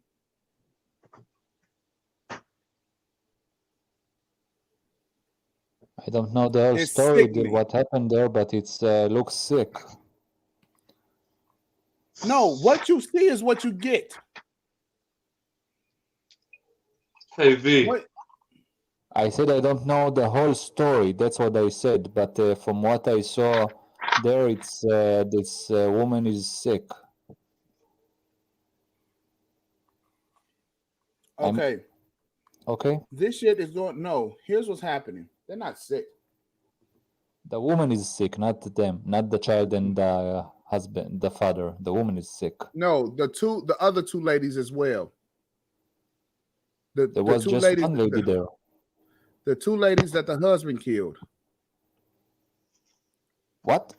We are talking about the video that you showed about the No, the woman one in the before car. that as well. The one before that, they're from the same area. Okay. Okay, the murder suicide. Okay, so because his wife and this and got suicide, he needs to pay for it in his case. What are you saying? I asked you a question. So you are saying because some guy that has nothing to do with him killed his wife and got suicide, that guy that with the child in the video, he needs to pay because of this needs to pay. That's what you are saying? No. What we're saying is that the government is setting these women up to do this to the point where it's driving men crazy. Those are the liberals, the fucked up liberals, all the PC lunatics. It's who now? All the PC lunatics, the politically correct lunatics. Well, it's not necessarily them. It's the lawyers. Yeah, but still, the people that put all this stuff, all this, created all this, how I say it, the people that create this, made this stuff possible to happen and create the road for this are all the PC lunatics, all the crazy liberals. No, they're not crazy liberals. You must understand something. They're lawyers. But, They okay, don't I'm not have talking to. about, bro, I'm not talking about the lawyers. They don't have a political affiliation. Yeah, but I'm not talking about the lawyers, bro. I'm talking about all the people. They the ones that created this crazy reality. Okay, the lawyers are fucked up. They have a part in it, but the people that created all this crazy, the way that it's like this, or at least how I explain that in the long term created it are all the PC liberals. They're the one that help him push out, all man. this What the hell crazy is he talking agenda. about? What is he talking about, man? well, I think the way you explained it, I mean, I could probably elaborate. I think what the man is trying to say is that the women aren't necessarily crazy. They want you to think they're crazy, but it's not the women. Take your focus off the women, and it's deeper than that. It's the system that allows the women to do this. Exactly. She planned it. And who made the system like this? All the liberals, all the fucked up PC people. That's who made it. I see what you're saying now, V. All the PC babies that are preaching this venomous nonsense. All the woke lunatics. Okay. And what I'm explaining to you is that the lawyers are the system. The lawyers are part of it, but they are not. But no, you don't get it. Our friend here said it's deeper. You don't get it. They have their own branch of government up on Capitol Hill called the judicial branch. Well, they are in both houses of government. They are in the executive branch. It benefits them, the lawyers, because it creates more job opportunities. Okay, so if the nobody lawyers have has some issues. Okay. If we didn't have these custody issues and these custody battles, we'll have less family attorneys. It created a whole separate category of family attorneys, divorce attorneys, and Well, in that case, they definitely have a way more bigger plot here. I mean, definitely they have a way bigger, more part of this problem, of this crazy reality. And what happens is, as a business, you think about more money, more problems. More problems equal more money for them. They mean more judges, more caseworkers, more domestic violence, more supervised visitation centers. That costs money. You're creating more jobs, more opportunity, more money coming in to feed this type of system. Instead of recognizing the problem, scaling it back a notch, and making positive solutions for this not to happen. If me and you, drunk with money and power. Right. If me, you, and the man can look at a video and recognize the problem like this, but these judges that sit down and view cases, hundreds of cases per day, don't recognize the problem or implement change, they're part of the problem. Yeah, but wait a minute about the judges. Say, you don't have in the USA a system of, that a number of people are the ones that decide if the men are innocent or guilty, or something like this, and not the judge? Oh, you're talking about like a jury selection. Jury. The problem is, in family court, you normally don't have a jury selection. Why? They just made it like that. Well, because some states want to fast track, but not really. So to make it more faster, you bring some jackass with a hammer that will decide. No. What you do is you just leave it over to the judges, and the judges will decide. AKA a jackass with a hammer. Down here in Texas, we have a jury. You know what? With you guys, but I prefer, with all due respect, okay.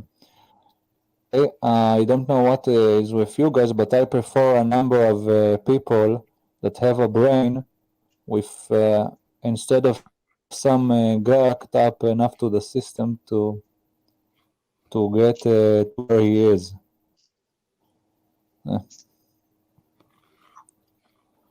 Well, not sucked up enough to the system. Maybe, well, it could. The chances of him, maybe could be intelligent. But, people, not some guy that is not connected to the everyday person, to an everyday person. By the way, how you decide who's in the jury?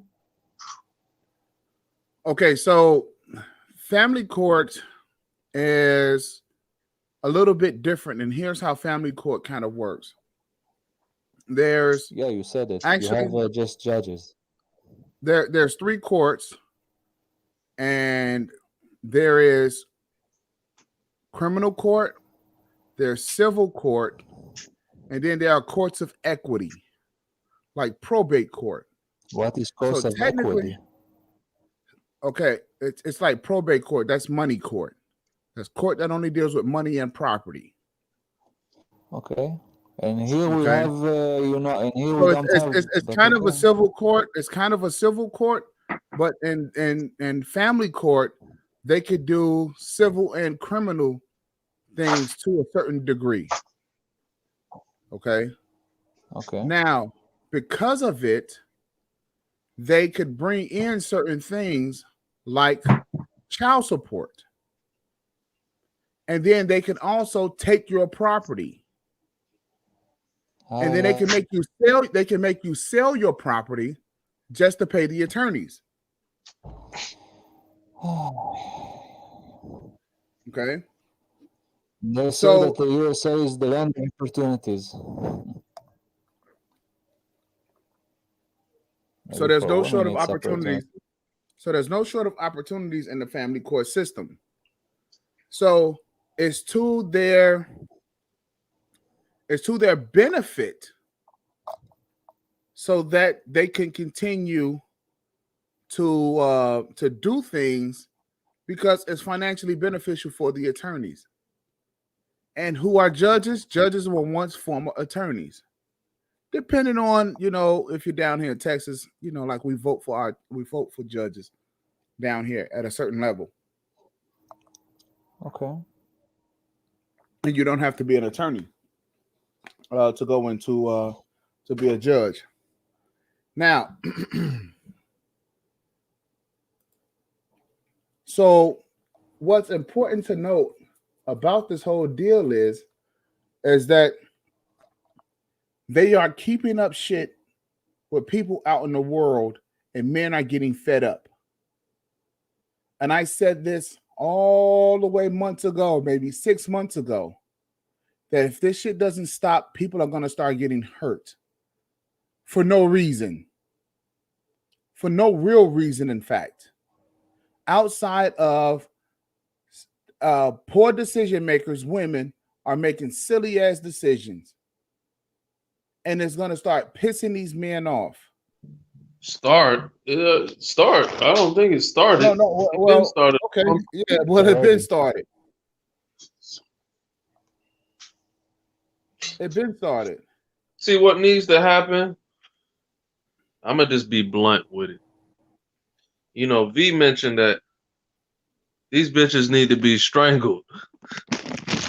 I talked about this specific bill in the car, but some feminists deserve to be some fucked up feminists deserve to be strangled.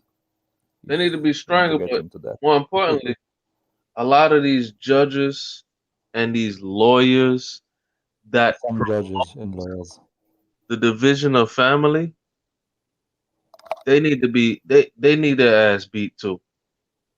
If you're a judge and you promote and you condone a family being broken and you to provide no assistance to help that family repair and remend and get it together, and your thing is destroy, let me help destroy this family, and you need your ass kicked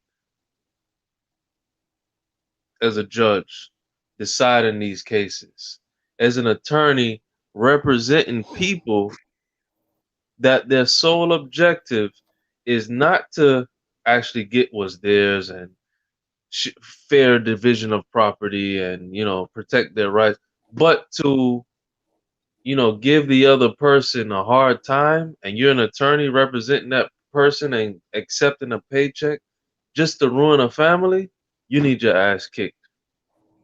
That's what needs to start happening. And then I think we'll see. I don't think the solution is killing these women and actually, choking these bitches. Of course not. People need to start. That I said choking those bitches. I said that I feel like I want to. It's I'm going to do it. Yeah, I understand, but the problem is these fucking judges. They need to be so fearful and mindful of the decisions that they're making, because it's like, to them it's a job. You're a number. Case number 263, 45. You're just a number to them, but they don't understand that. Like in the Squid Game. Life. Yeah, like in the Squid Game. I You're a number want and to share it's not something matter if you with live you or guys die. real quick. I want to play this video for you. Okay, let's see. Police officers right there. Yeah, there should be a bunch in there. Yeah, you see the police officers right there. Oh, they're shooting inside the building. They're not shooting in there. Yeah, they're shooting inside the building. I've never been so scared in my life. You see those flashing lights right there on that first floor? Right there in the corner. They're shooting inside the building. That's why all the lights are on. Okay, what is this? I was in the Marines. I know. They're shooting inside of the building. This is the police station here in Dallas. This is the police station. He going over. You see that car down there with those lights right there? Now the lights are... That's a guy. He outfitted the van with steel. Okay, hey, we have to...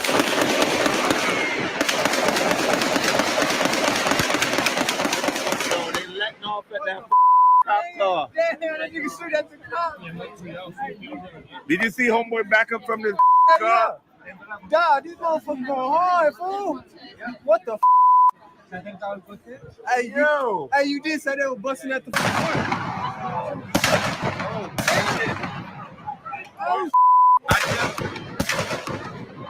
Oh, you see fire going out the back of that van. Jason, grab my phone, yo. Hey. What the hell?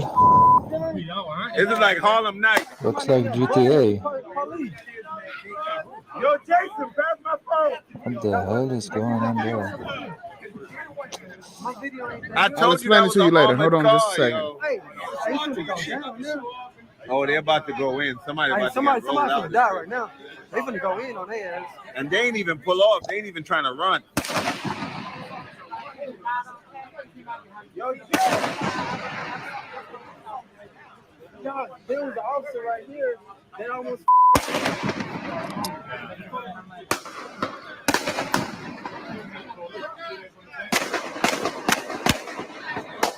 Yo, they did.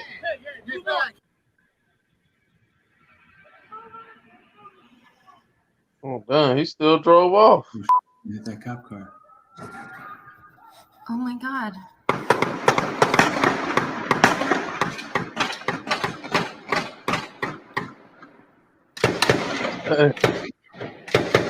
How come it took so long for the cop? And still just drove off. What the hell?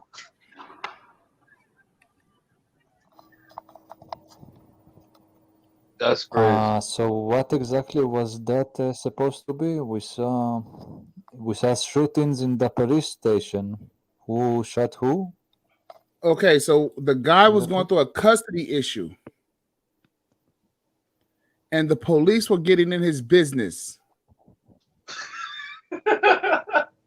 Hey, I don't mean to laugh, but where was this? This is my first time seeing it. Okay. Okay, so this is back. I took out think the this is gun? back in back in 2015. Now this is down here in Dallas. Yeah, this is down here in Dallas. What was the guy's name? Let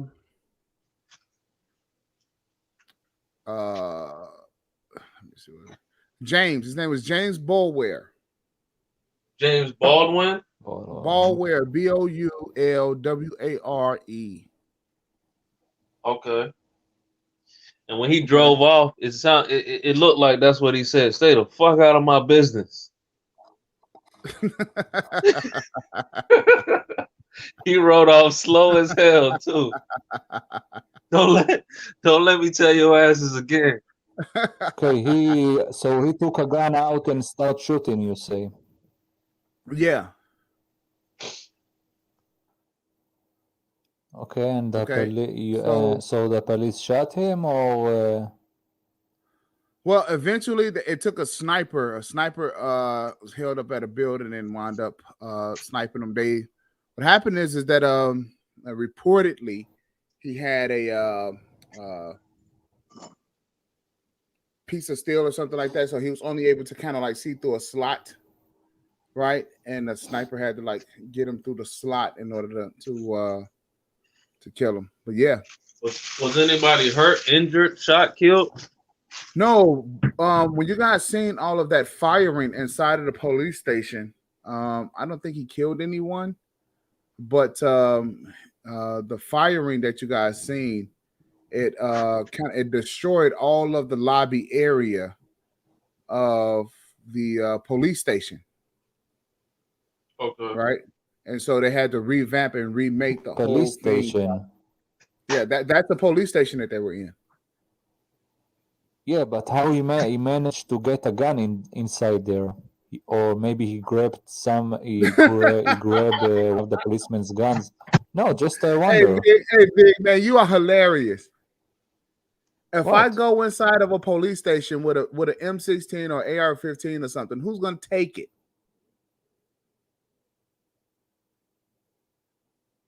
Now you kind of No, see the just point. no, what? Never mind. But but make Daddy a sandwich. He did He kind of said roll up it's like got to this point with this. he kind of rolled up like, hey, I told y'all to stay out of my business. I called. Now I had to come down here and tell y'all what to do. Now don't make me come back again. And it looked like they was ready too, because they was all lined up around the block. No, he was inside firing. So that's what brought him out there, right? The point that I'm making here is this. Did he act God, alone? yeah, One man army. one man army. He walked in there. Imagine what a bunch of fathers could do. Well, we're not okay.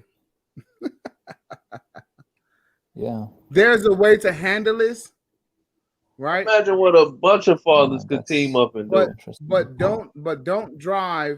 don't drive men to the brink. Yeah, but that is game over in that case. In that case, you get a bullet up the head, and you definitely lose the child in that case.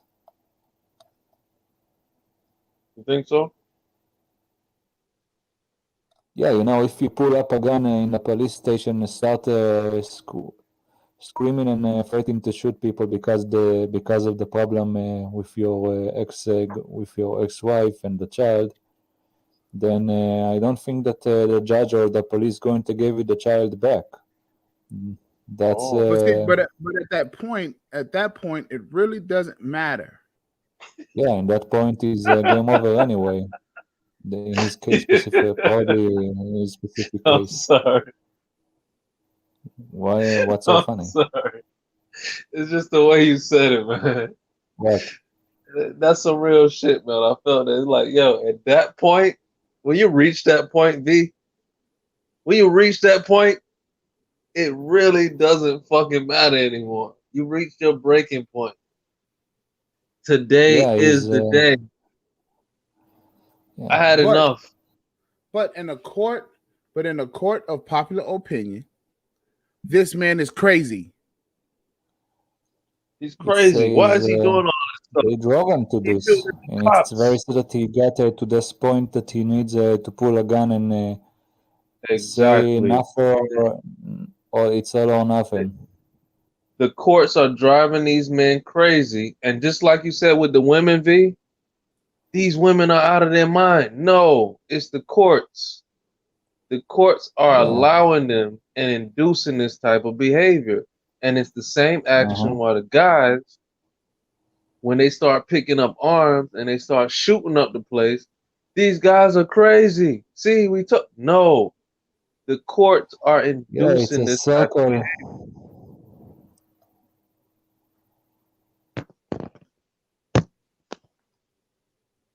This is family court induced PTSD. That's what this is. You know what? I want to show you something. Wait a second. Give me a second here.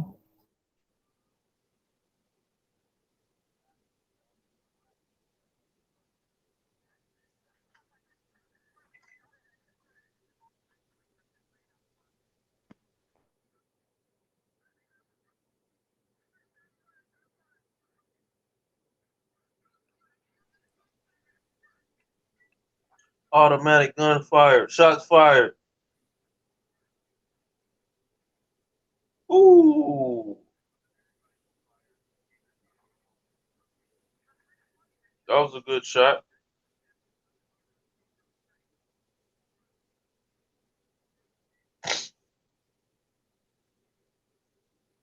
So did they eventually kill this guy? Yeah, sniper did. And what did he say? Get SWAT out here. Now you need a SWAT. Not to serve court papers though. Right.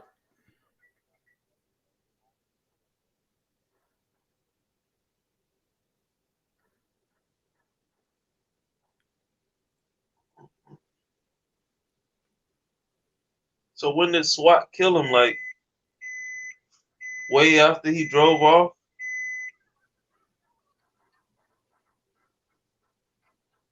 So then he backs up. Then he turns out. Then he drives off. Yeah, he went south on Lamar. And when did SWAT get him? Okay, so they deployed the spike strips. Oh, fucker.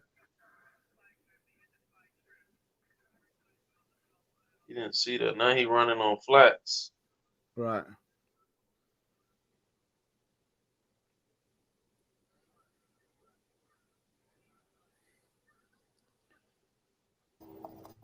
I have a little video to show you from 3 years of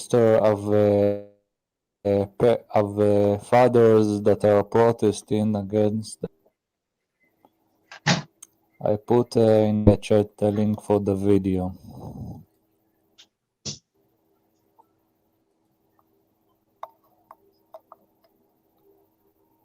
Shots And fired. they also are demanding from the courts justice. Give me a second. I gotta put the fair use up there. Fair use.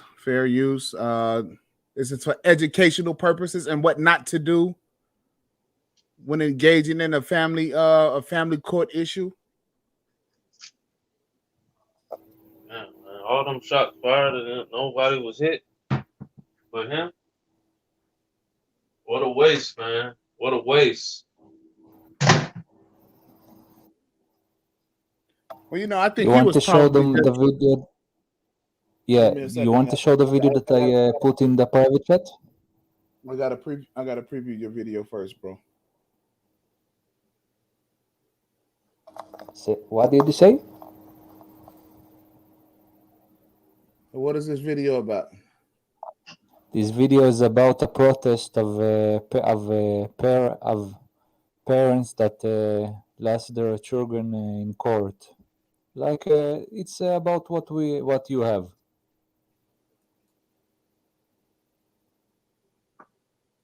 Okay, is it in English? I think there's some of it, but yeah, we most of it in Hebrew. We need it in English, bro. We speak English. Maybe you could put labels or something. Maybe there's an option for labels. Okay, but in general, you can see people in the protesting. Hey V, what country is this? Israel. Huh? It's from my homeland, Israel. Israel. Okay. So there's a big problem with custody disputes and stuff like that there. Yeah, we have the same kind of crap stuff with the feminist. Oh yeah? Yeah.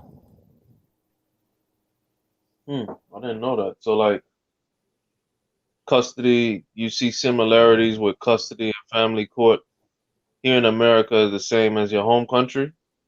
Sounds like similar stuff. They show the people they showing them in the video. Parents are protesting against the court, against his whole fucked up stuff. They don't do it in English, but still, it's very similar to what you describe in here. Of course, people here don't have access to gun like so. people don't go shooting in police departments. Yeah.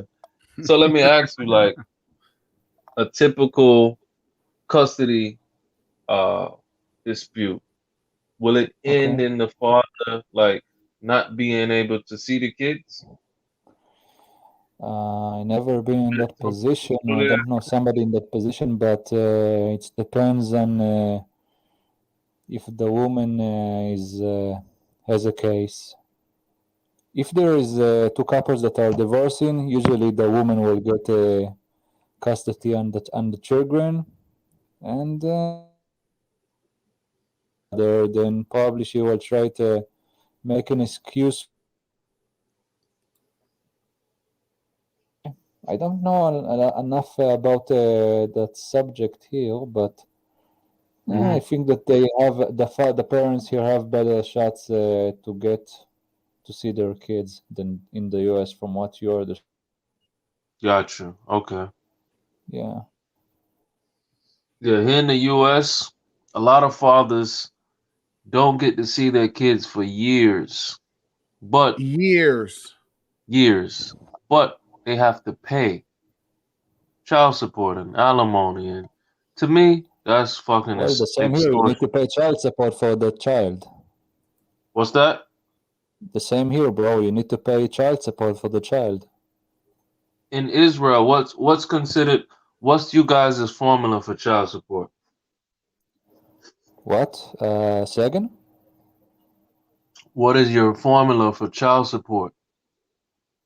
You know, What? the father, if the kid's living with the mother, then the father needs to help him, the mother, the woman, and the child financially. You know, to give How money to the much? child. Until he is how much? I think once a month. No, how Until much? he's it depends on many stuff. It depends what is the salary of the father, what is the salary of the mother, and stuff. Uh-huh. Uh-huh. And you know, it's not like forever. It's just So it doesn't, until it's he not reaches based on 18. needs. What? It's not based on the children's needs, right? The idea It's of it based is, on how much someone makes. you know, it's based on how much the father has. For example, Oh, for example, if he needs to give a certain a certain part. I don't know about this stuff enough to tell uh-huh. you about it, so I could look it up and ask some Mm-hmm. few people that know about this stuff if you want, bro. Oh, okay. But from what I know, he needs to give some percentage or something. Again, it depends on his income, on the income Uh-huh. of the woman, and another few stuff. Gotcha. And of course, Okay, so if you guys don't know this guy, his name is Chris Henry, and Chris Henry has a very interesting story, and I want you guys to pay attention to this. Fair use, and I really want you guys to really hear exactly what it is that he's saying. You know, I'm gonna try not to play the whole deal, but I want you guys to go ahead and I want you guys to get it. Okay, hold on a second. I want to make sure that we can hear it. So let me go ahead and let me stop this screen share real quick. Let me share it again.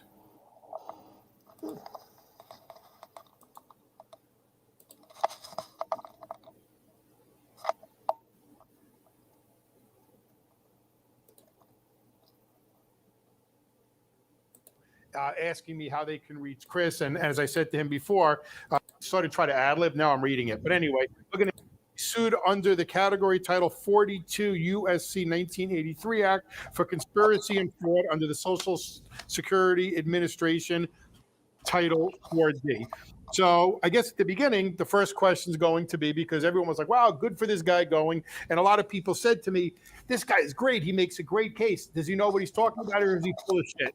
And my answer was, no, he's very smart. He learned a lot, and he's 100% right.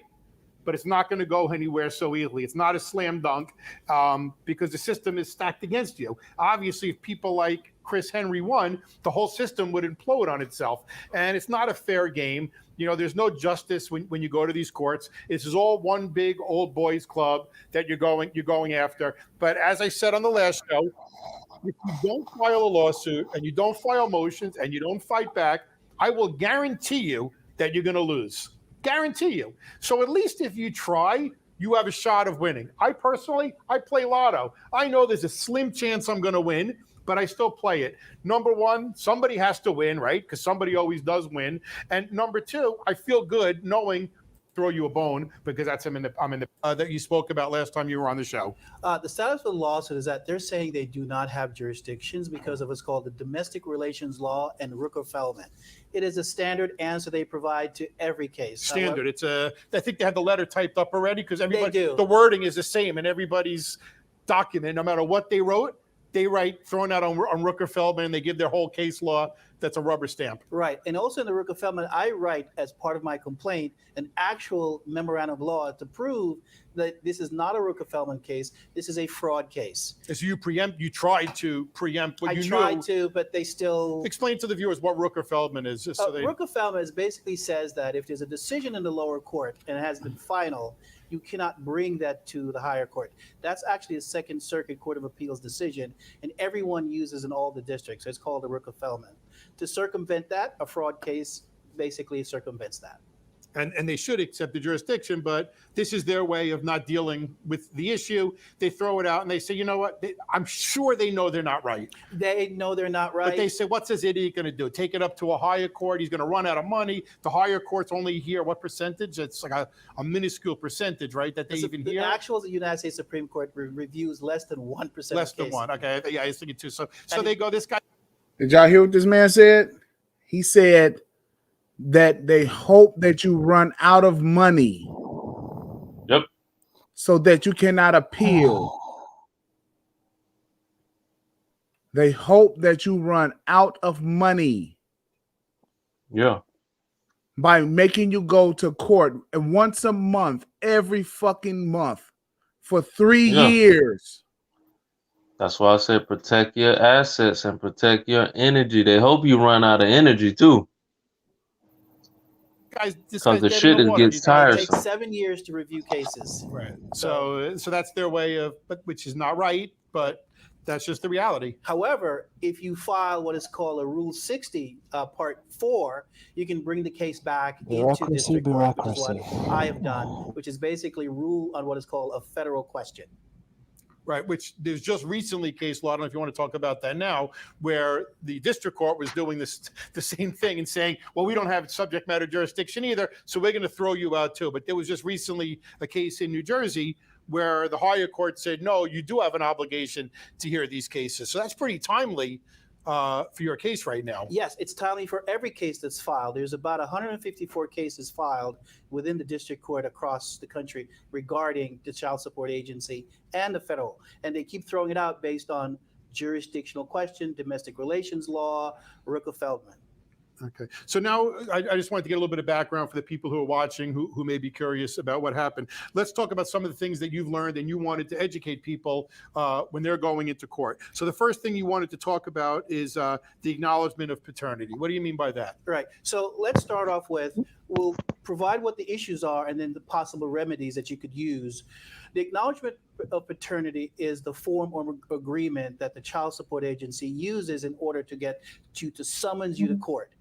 Now, last year in 2018, close to 1.4 million forms were signed. And the first time you're aware of that form is in the hospital.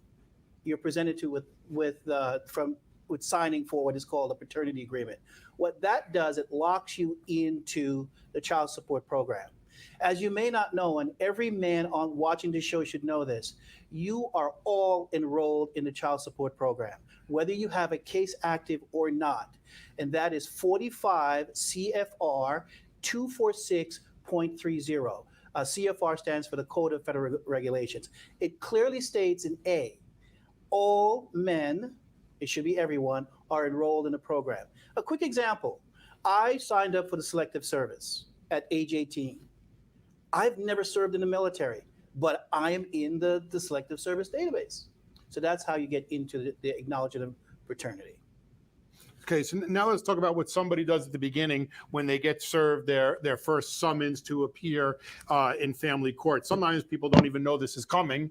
You think everything's going good, or you just had a little bit of an argument with your wife, or I guess your husband. It works both ways. And all of a sudden you get a letter in the mail sometimes. Is the first time you know about something, and it's a letter from family court saying you are summoned to appear on such and such a date. And of course, please bring your net worth statement with you on your first appearance so we can exchange net worth statements. Right. What is the first thing that you do when you receive this? As you know, the Child Support Agency is a separate agency from the state. And that's 45 CFR 301.1, a separate agency. You get the summons, which we all get, to summons to court because your spouse or your girlfriend decides to file custody as well as for child support. The reason why they can do that is because you're in the database. They already have established personal jurisdiction by you signing the agreement. Now, people have argued, is it a contract agreement? It doesn't matter. This allows them to do that. So when you get there, your first question is, you should be screaming jurisdiction, that you have no jurisdiction to bring me into court. And to match that, Family Court Law 513, the case is called Matthew versus Burns. Family court is a court of limited jurisdiction. Therefore, jurisdiction must appear on the record. That is, if you get the summons, if you are not screaming jurisdiction to start off, you've waived it. So, but what happens? Somebody goes, you don't have jurisdiction. What is the judge's response? And the judge is going to tell you, well, we have jurisdiction because you walk into the building. Well, here's the problem. Let's take the game of chess versus checkers. They both use the same board. Are they the same game? They're not. So when you walk into the building, it doesn't give you jurisdiction. You have to establish it on the record. And as I said, Family Court Act 415 and 315, Matthew versus Burns is the case that says you must establish it on the record, which means you can't just say you have jurisdiction. That quasi-judge or whatever, support magistrate, must put it on the record. If that's not the case, then that's your green light to walk out the door. So now discuss the purpose. You talk. Y'all hear that, fellas? Yeah, the other guy left. Y'all hear that? Well, they'll probably back soon. You have to establish jurisdiction, because just because they're saying that you automatically are in the child support system doesn't necessarily mean that you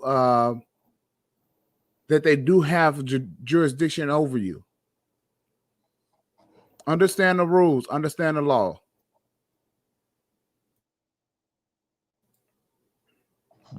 Talk about the purpose of the child support being a separate agency, statute 45 CFR 300 series. Right. Talk about that, because I don't even understand that myself. Right. So I want you to explain that. So by now, we should all know that child support was created as a debt collection agency. Now, how do you know this? Well, there were 3 Supreme Court cases. The first one is called Blessing versus Freestone. And in that decision, Justice O'Connor says clearly as the major decision that it has nothing to do with the child and the mother. It's just a measurement for the successful, what is called debt collection agency. The second case in district court in New York, Second Circuit, they ruled under Sage versus US. A child support debt is no different than a student loan, a car loan. It's just a debt collection. And if you think of it in any other way, you are wrong. And the third case is Holberg versus Holberg out of Minnesota, said the same thing. You are a separate agency under the administrative. You have nothing to do with the child or the mother, which is why support magistrate cannot decide custody or visitation. Now the child support enforcement unit, they have 13 remedies that they can do to and I don't want to say entice, but force you into, I'm losing the word, but, force you into paying your child support. In fact, I was in court one day when the judge said, they are more powerful than the IRS. The IRS is limited on what they can do. Child support has 13 things. I mean, we all know, removing the driver's license, taking away your passport, garnishing your pay, taking away your tax refund, taking away your professional license. There's 13 things they can do. So if they are just a regular debt collection agency, how do they have so much more power than any other regular debt collection agency, which really can't do anything except for report to the credit agencies that you didn't pay and you have bad credit? Why do they have so much more power? Well, their authority comes from Congress, who created legislation under the Uniform Family Support Act. That's how the debt collection agency is operating. Now, we can take each of these problems and have remedies. So today, I really want to state the problems and some remedies. So Fair use. Let's start off with, why do they have so many power? Well, they're given that power by the legislator. They've decided that the child support agency has more power, not only greater than the IRS, but greater than any other agency there exists. I don't want to say that, but it seems like it. So now here's the reason why the child support agency has more power than any other agency is because it costs more money to take care of children. And also it puts the money in the hands, and also it puts the money in the hands of people, in the hands of women, so they can spend the money. People have spoken and they said, we don't want to take care of your children, and we also want to get your money in terms of your disposable income. This is how billionaires are making money hand over fist. You want to know why and how? Through your child support dollars.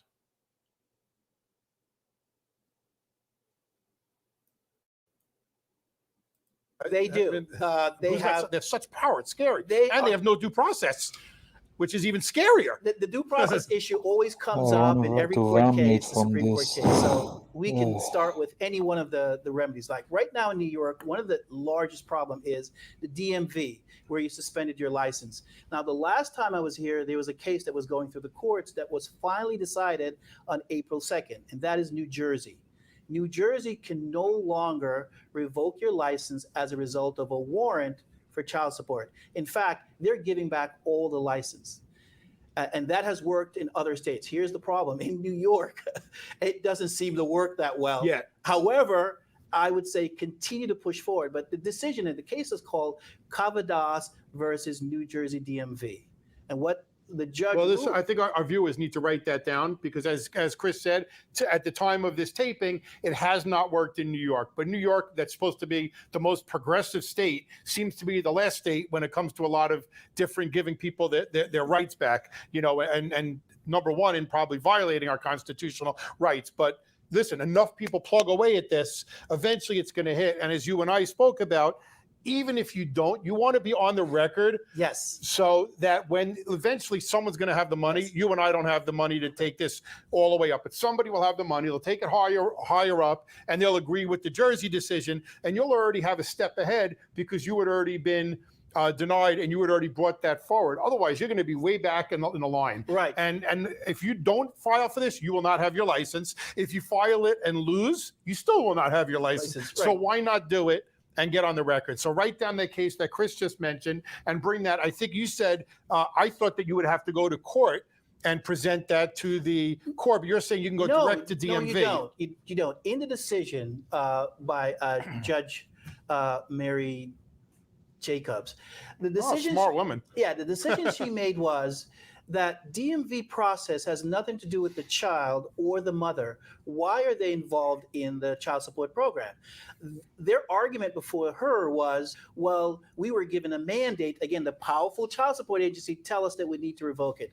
Well, she said that's not true. The due process requirements should be in place, as well as not only if it should be in place, you must provide an attorney in order to defend against it. So as of April 2nd, She ruled that it's unconstitutional in New Jersey for the Department of Motor Vehicles to revoke your license regardless of a child support order because the two has nothing to do with each other. And here's what the kicker.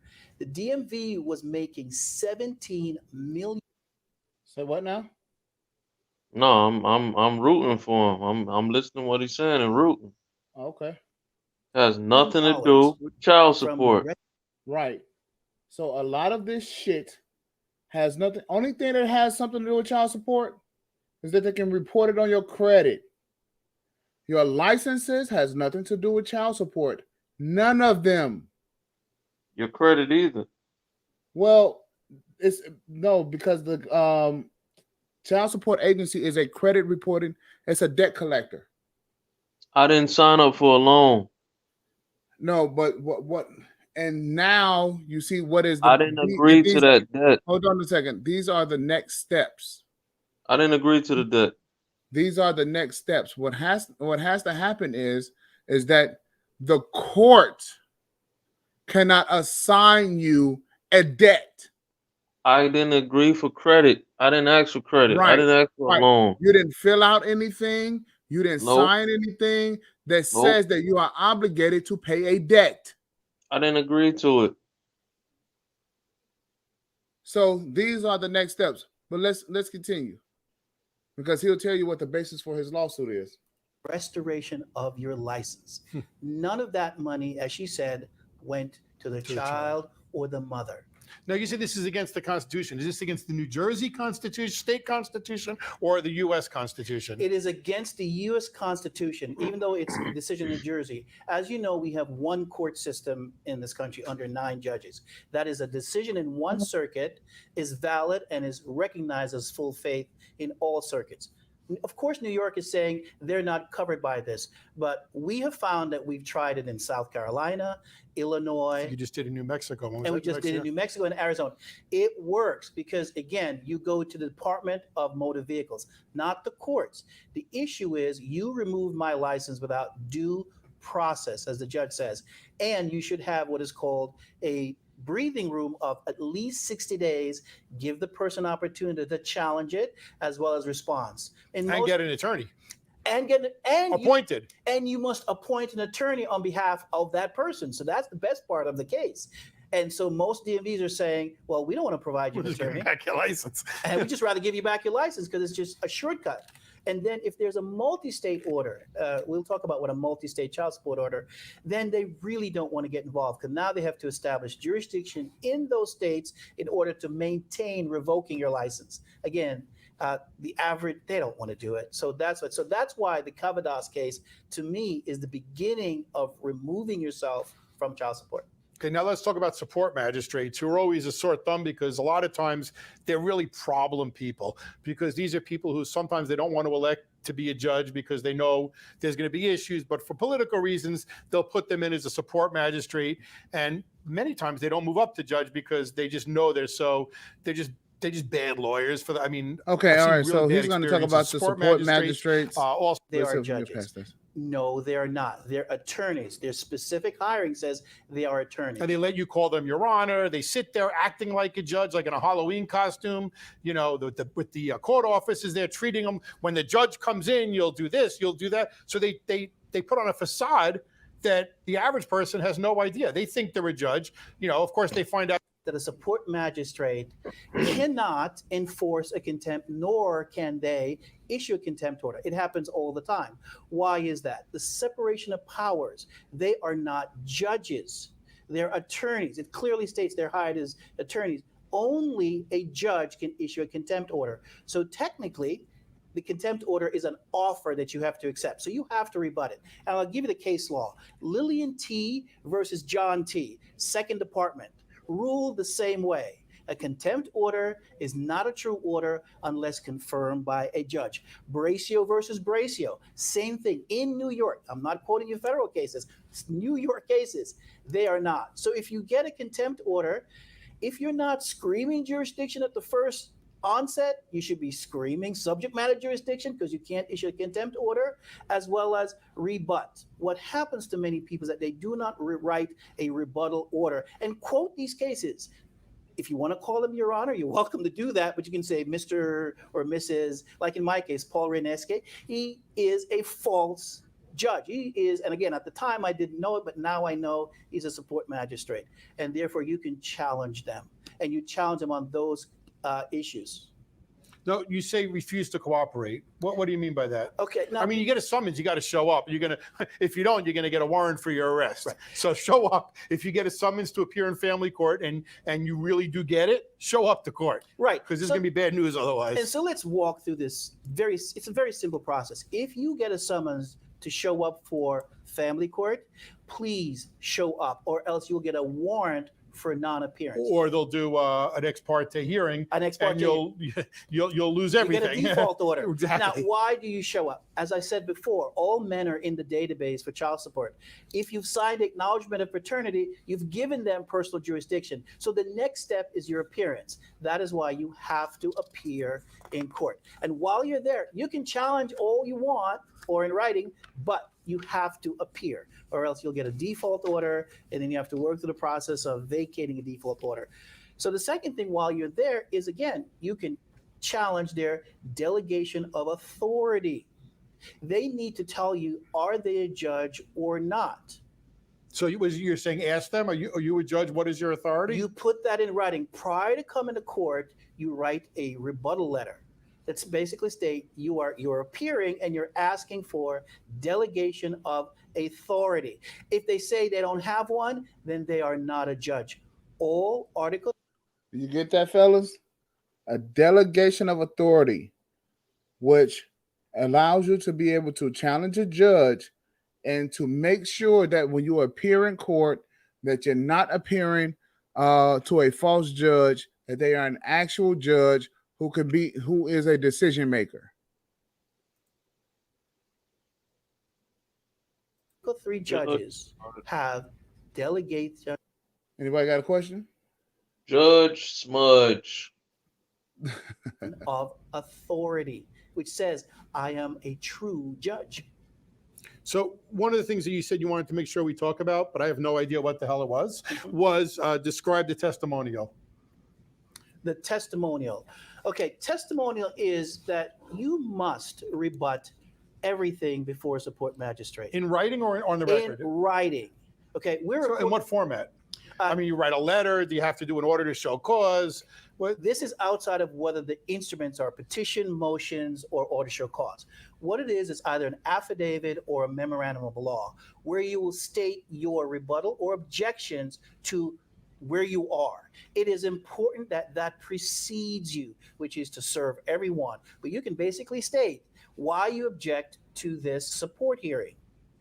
Because you cannot go there, going there and arguing, they will shout you down. They will tell you that they're intimidating, even though they're not a judge. You have court officers, and if they start, and I've heard, the court officer will tell you, stop, don't talk anymore. Right. And you're done. What are you going to do? You're not going to get tased. So let your document precede you, because you can always say. And you can mention it too in court. Well, you have to. Remember, a petition before the court, any court, must be answered. Must be. So you can say, Your Honor or Mr., I've put a rebuttal in for this hearing. I'd like for us to discuss that here. If they decide they cannot, everything you state in your testimony, which is really called an affidavit, stands as law. In Texas, we call that filing an answer. It's called filing an answer. All right. When you are being sued, that's what a paternity is, you must file an answer.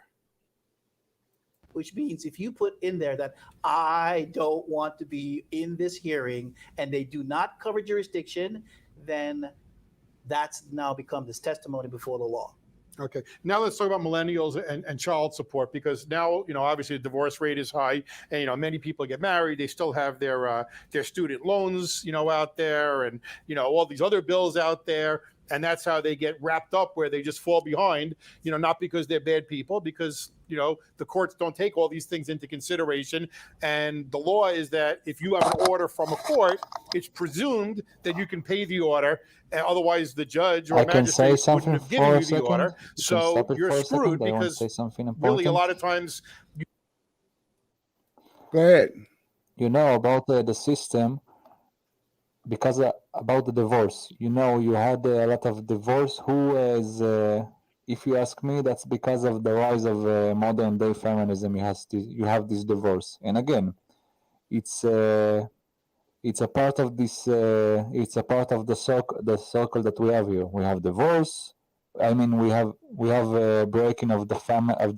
We have divorce. We have the problems we have the courts and the lawyers exploiting it, and that's is a part. That's what I want to say. Feminism, the rise of feminism caused the ruining of the family. If you ask me, that's what I had to say. All right, bro. Thank you very much. Let's get back to it. You can't. They impute income to people. You know, they don't take into consideration things such as, you know, student loans, a new marriage, your car payment, your, you know, other commitments that you have to other financial institutions. And you know as well as I do, many people just can't afford to live with these things. So what do they do? Right. So for millennials, for most of you who don't understand that millennials are the largest group in this country. It used to be the baby boomers at 76 million. It is now millennial at 87.1 million. On my YouTube channel, I talk about that. I have a YouTube channel called Child Support Made Simple. So I've simplified all these answers for you. So let's start off with millennials. Millennials are the group that has what is called the student debt of over $3 billion. That's your first debt. The income limit, what they call it, the consumer protection limit is 25%. But in the child support order, they write into the legislation that the child support payment supersedes not only the federal limit, but also student loan.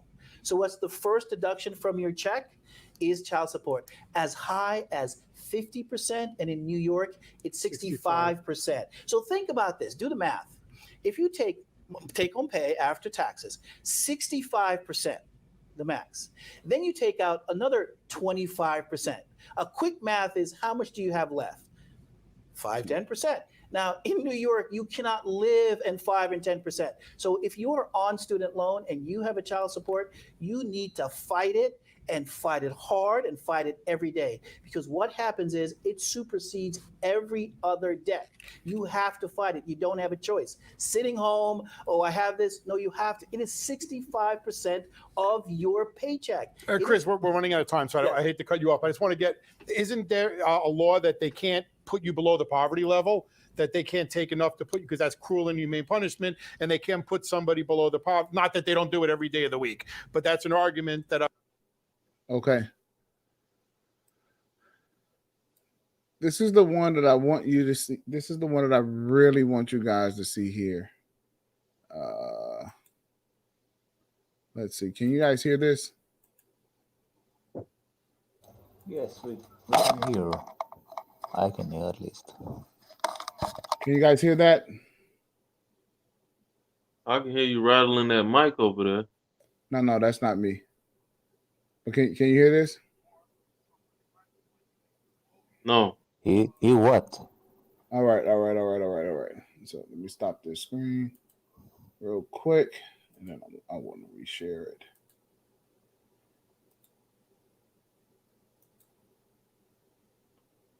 One 800 choke that bitch. All right.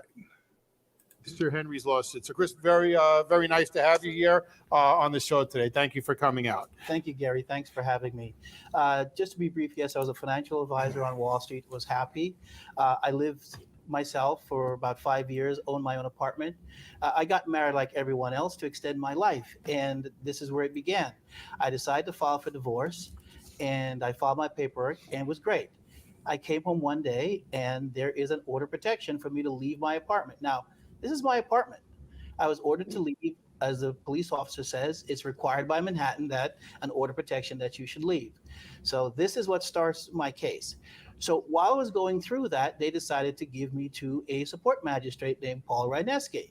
So he calculated child support. So while he's doing that, he refused to remove the mortgage. Obviously, I know that I have to pay a mortgage. and he refused to. But at the same time, the judge on that case, which is Judge Kaplan, she got overturned for not doing that. And as Gary says, the case is Kara versus Kara. It's a landmark case in New York.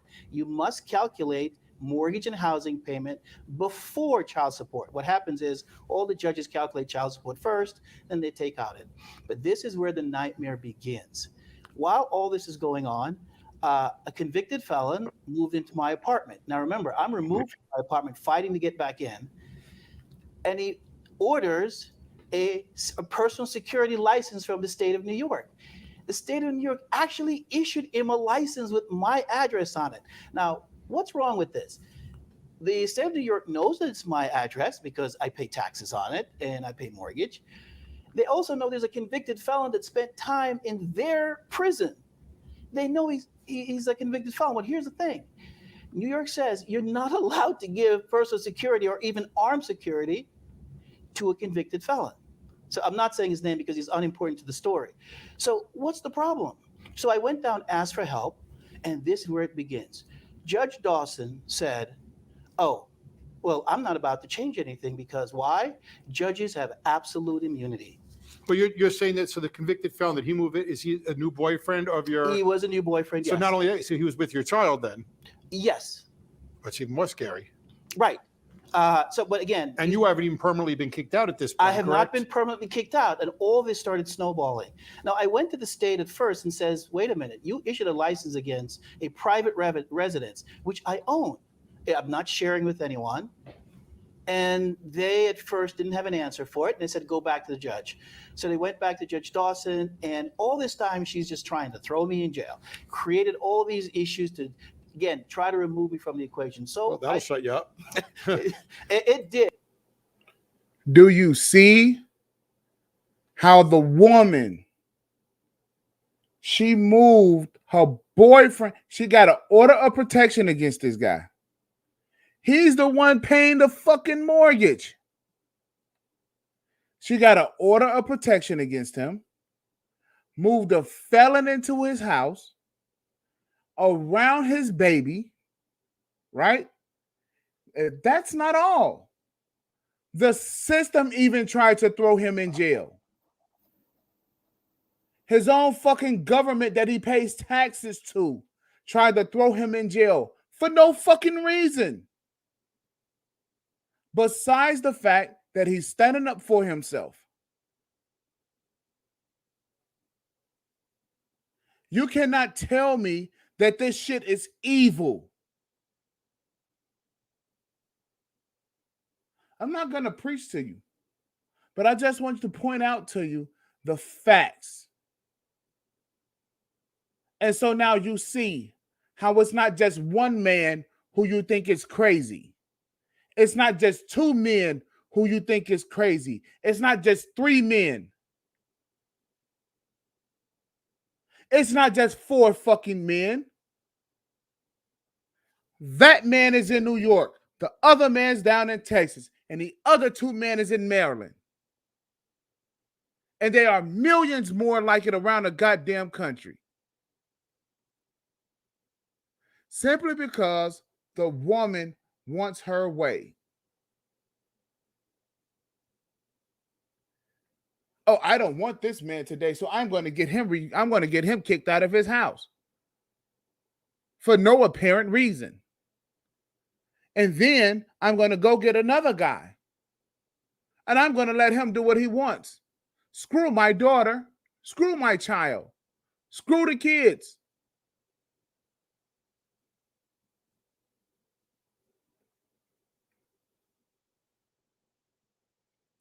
I really was shocked. But then I decided to ask for help from attorneys, and they were no help.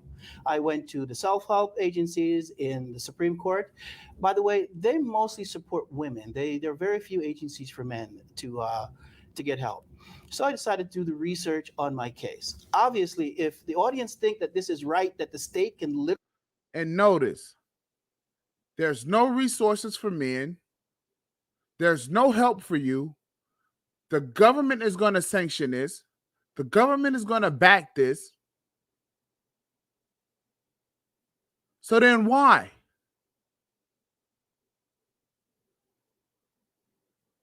Why fucking bother?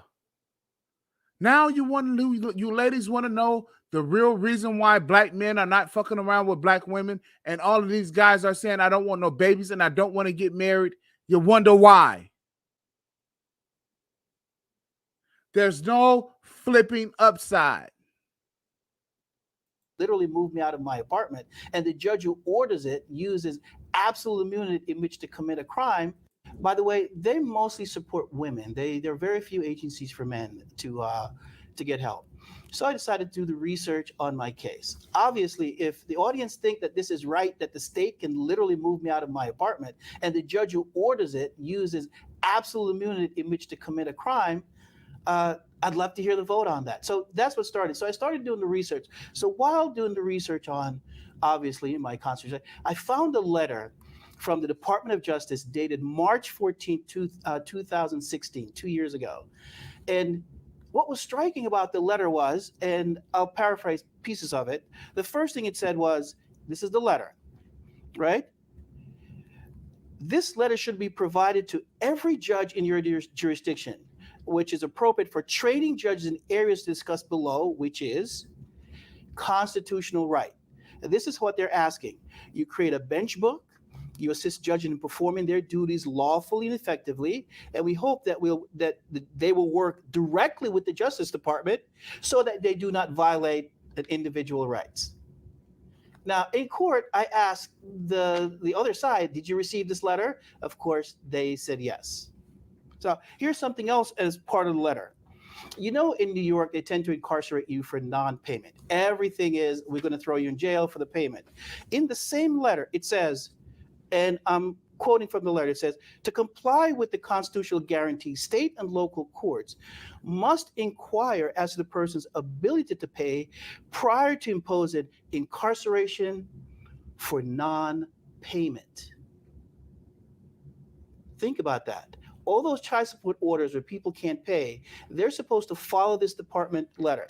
And conventional wisdom in court is, well, if you have a court order to pay, you're presumed to be able to have the money to pay. This says, no, that's not the case. You have to prove the inability to pay. That's correct, Gary. It says you have to prove the ability to pay.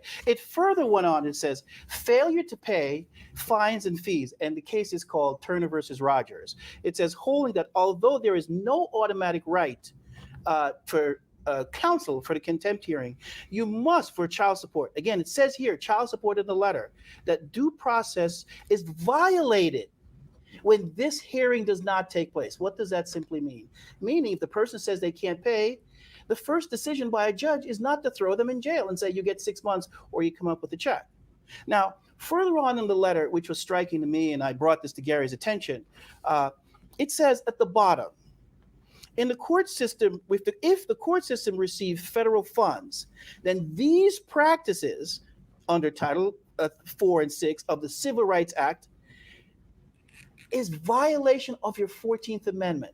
So why is this letter important? This letter was delivered to all the attorney generals across the country. In my case, they acknowledge receiving it. These are spelled out in detail what not to do. Ask anyone in the court system. How many people have been arrested for child support? How many people are arrested for parking tickets?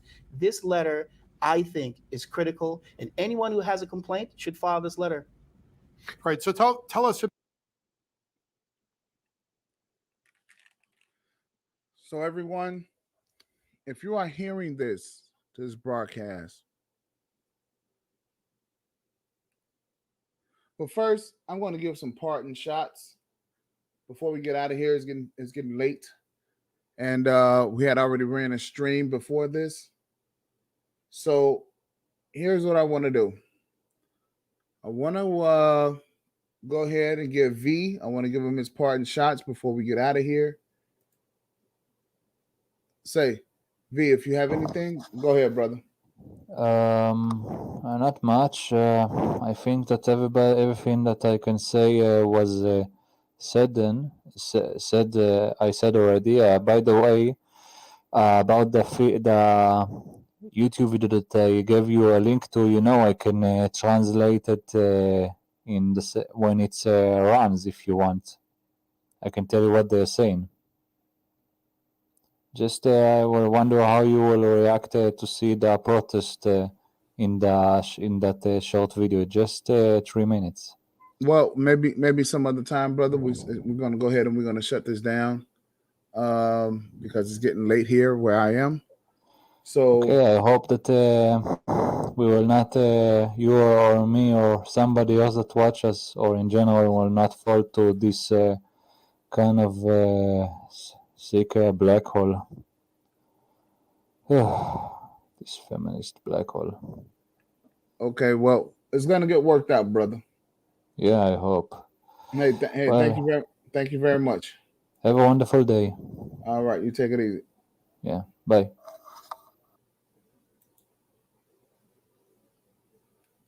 So for anyone who's watching this, right, the court of public opinion is not always correct. It's not always correct. If you are going through something, right? If you're going through something, fellas, it's tough. The situations are unbearable sometimes, and I'm going to suggest that you guys go get some help. If you can't bear it, believe me, I know.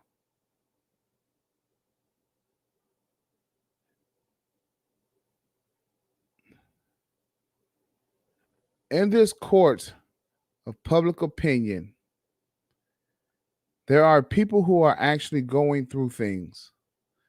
There are people that are actually dealing with life.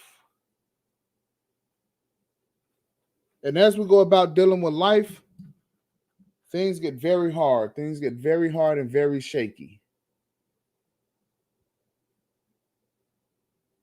And I would want for all of us out here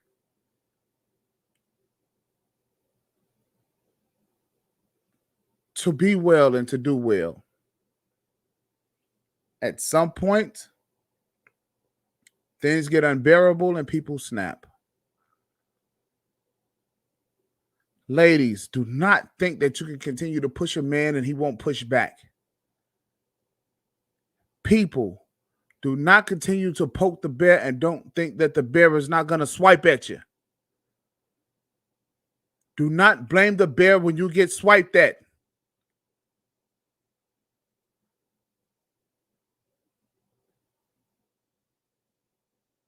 Have some accountability. Again, I don't wish that anyone gets hurt, but I hope that you guys see the examples.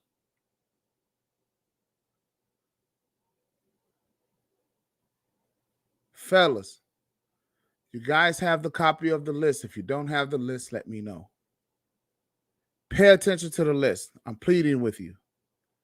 It can help save your life. Hey, I want to thank everyone for coming through on the stream. I want to thank everyone who supported, who's in the chat. I want you guys to like, share, and subscribe. Right? And